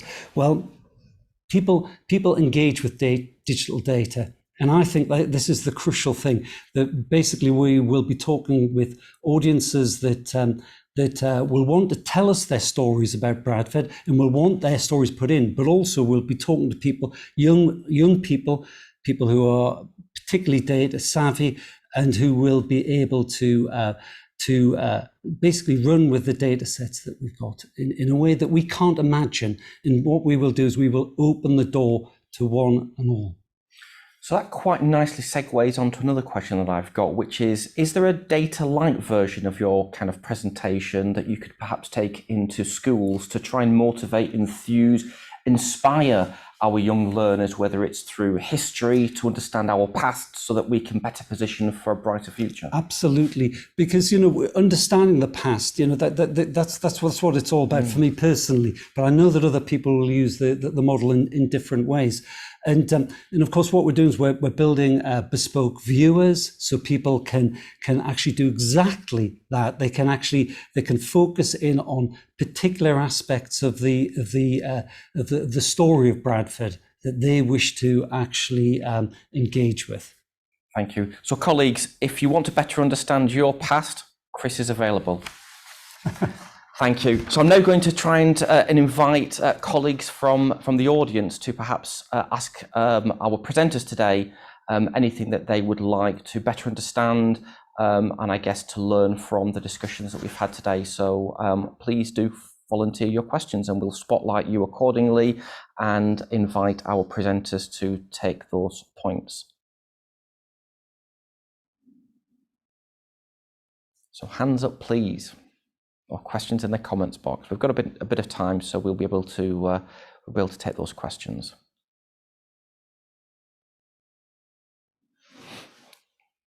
Come on, there must be something. I note that Sinead had a comment on Wipawee's presentation, and that comment was put in the chat. Is that something, Sinead, you'd like to perhaps progress into a more public conversation or question for Wipawee? Yeah, absolutely. So from my point of view, when we're looking at addressing climate change or circular economy, we all too often think of individual citizens as just their role as a consumer and their purchasing power. And so for me, what I loved from your project and your systems approach is that you're engaging citizens and tourists in every aspect of it, but way beyond their purchasing power. You're providing them with upskilling. So I just thought that was really interesting and something that we can all learn from and something we forget about, I think. Well, thank you very much, Sinead. I'll convey that to my team. They'll be very pleased to have such positive comments from today's session. As we all know, one of the hearts of the maintaining sustainability is that everybody has to prosper together. Nobody should be left behind, even the smallest of the most vulnerable groups as well. So if we only focus on conserving the national park and forbidding tourism to strive as well, so the community will suffer and we will see more conflicts and it will never achieve sustainability. So I think to achieve that in the long term is to follow UN's goal, where we have to thrive all together, both the national park and the community as a whole. Thank you.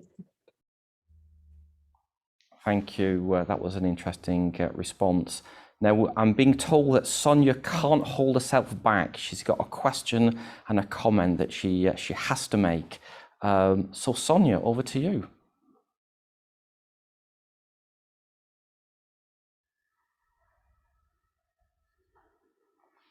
Are we switching to Sonia? No, she's holding us back. There she is. She's on the screen. Sonia, I'm told that you've got a desperate question you have to ask. You need to unmute, Sonia. We can't hear you.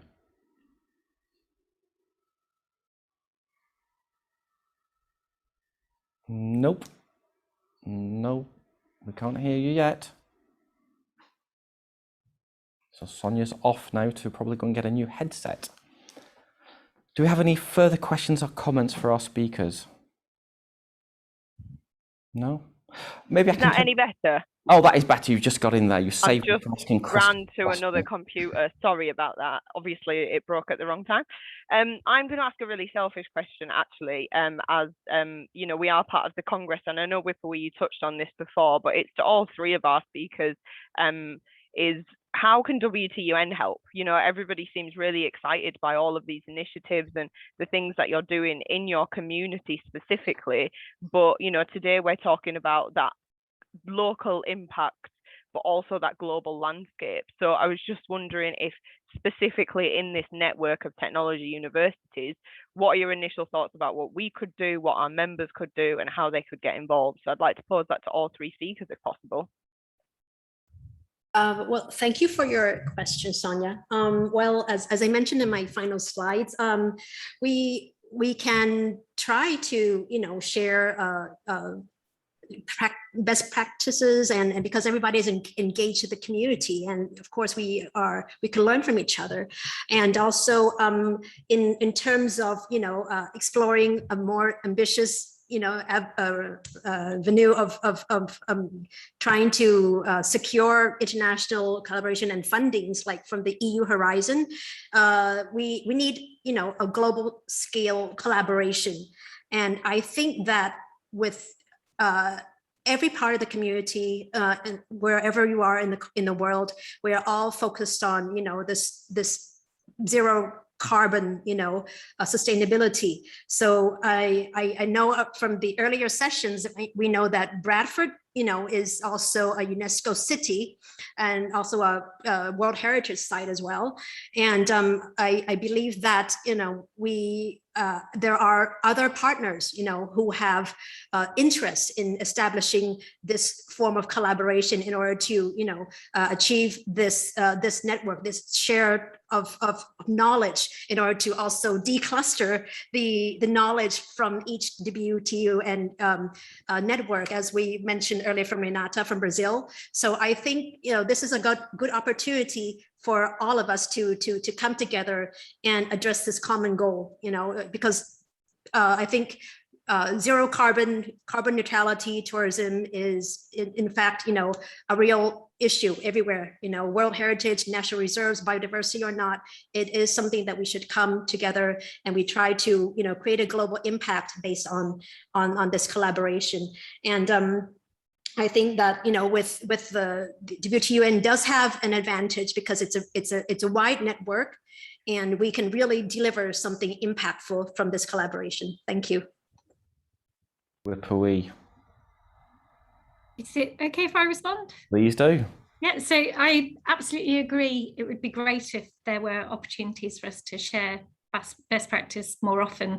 But I also wonder if the network has a role to play in communicating outside of academia, the role that universities play, because what I've heard today is not what an external organisation might consider the norm of a university. The extent to which we have all described how we're engaging with our local governments, our citizens, is really interesting. And I think it speaks to how the university landscape is changing. But are local national governments aware of that? Are local third sector organisations aware of that? I think possibly not. So for me, I think there's something really interesting there in communicating this more externally outside of academia. Definitely. I agree, and I think that's a really important point to make, that the value that universities place and position across the community, in the sense that we add economic, social and cultural value. So I'm going to pass over to Chris for final words from the panel. Chris. Well, thank you. I've just been struck by the communality of endeavours really here, and I think that's the one thing that perhaps we could do better is to express more widely the linkages that we have here, and I think, you know, it's not a case of simply just finding one technology that we can hand on to somebody else. It's about learning from each other in terms of understanding what are the real problems that we have to tackle, and I think one of the things that I've learned from trying to build up networks beyond the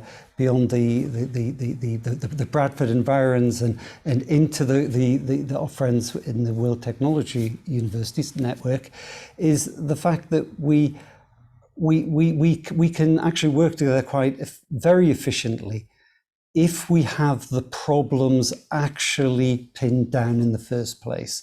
And I think that that's really what I would like to do is to have more opportunities to speak to people so that we can understand how can we port what's, for example, you know, the experience that we have with heritage. You know, we're now basically dealing with political questions in the city. And I'd never have thought of that. I never knew that would happen. But I love the fact that we're now taking the learning outcomes from the city back to other universities in the network and working with them on really equally important problems as the problems that we're facing in Bradford.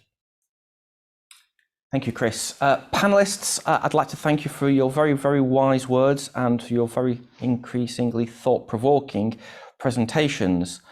So as leaders in higher education, I hope that the programme today and yesterday, of course, has provided you with an opportunity to evaluate your institution's impact into your locality and really better understand how this drives global impact and sustainability.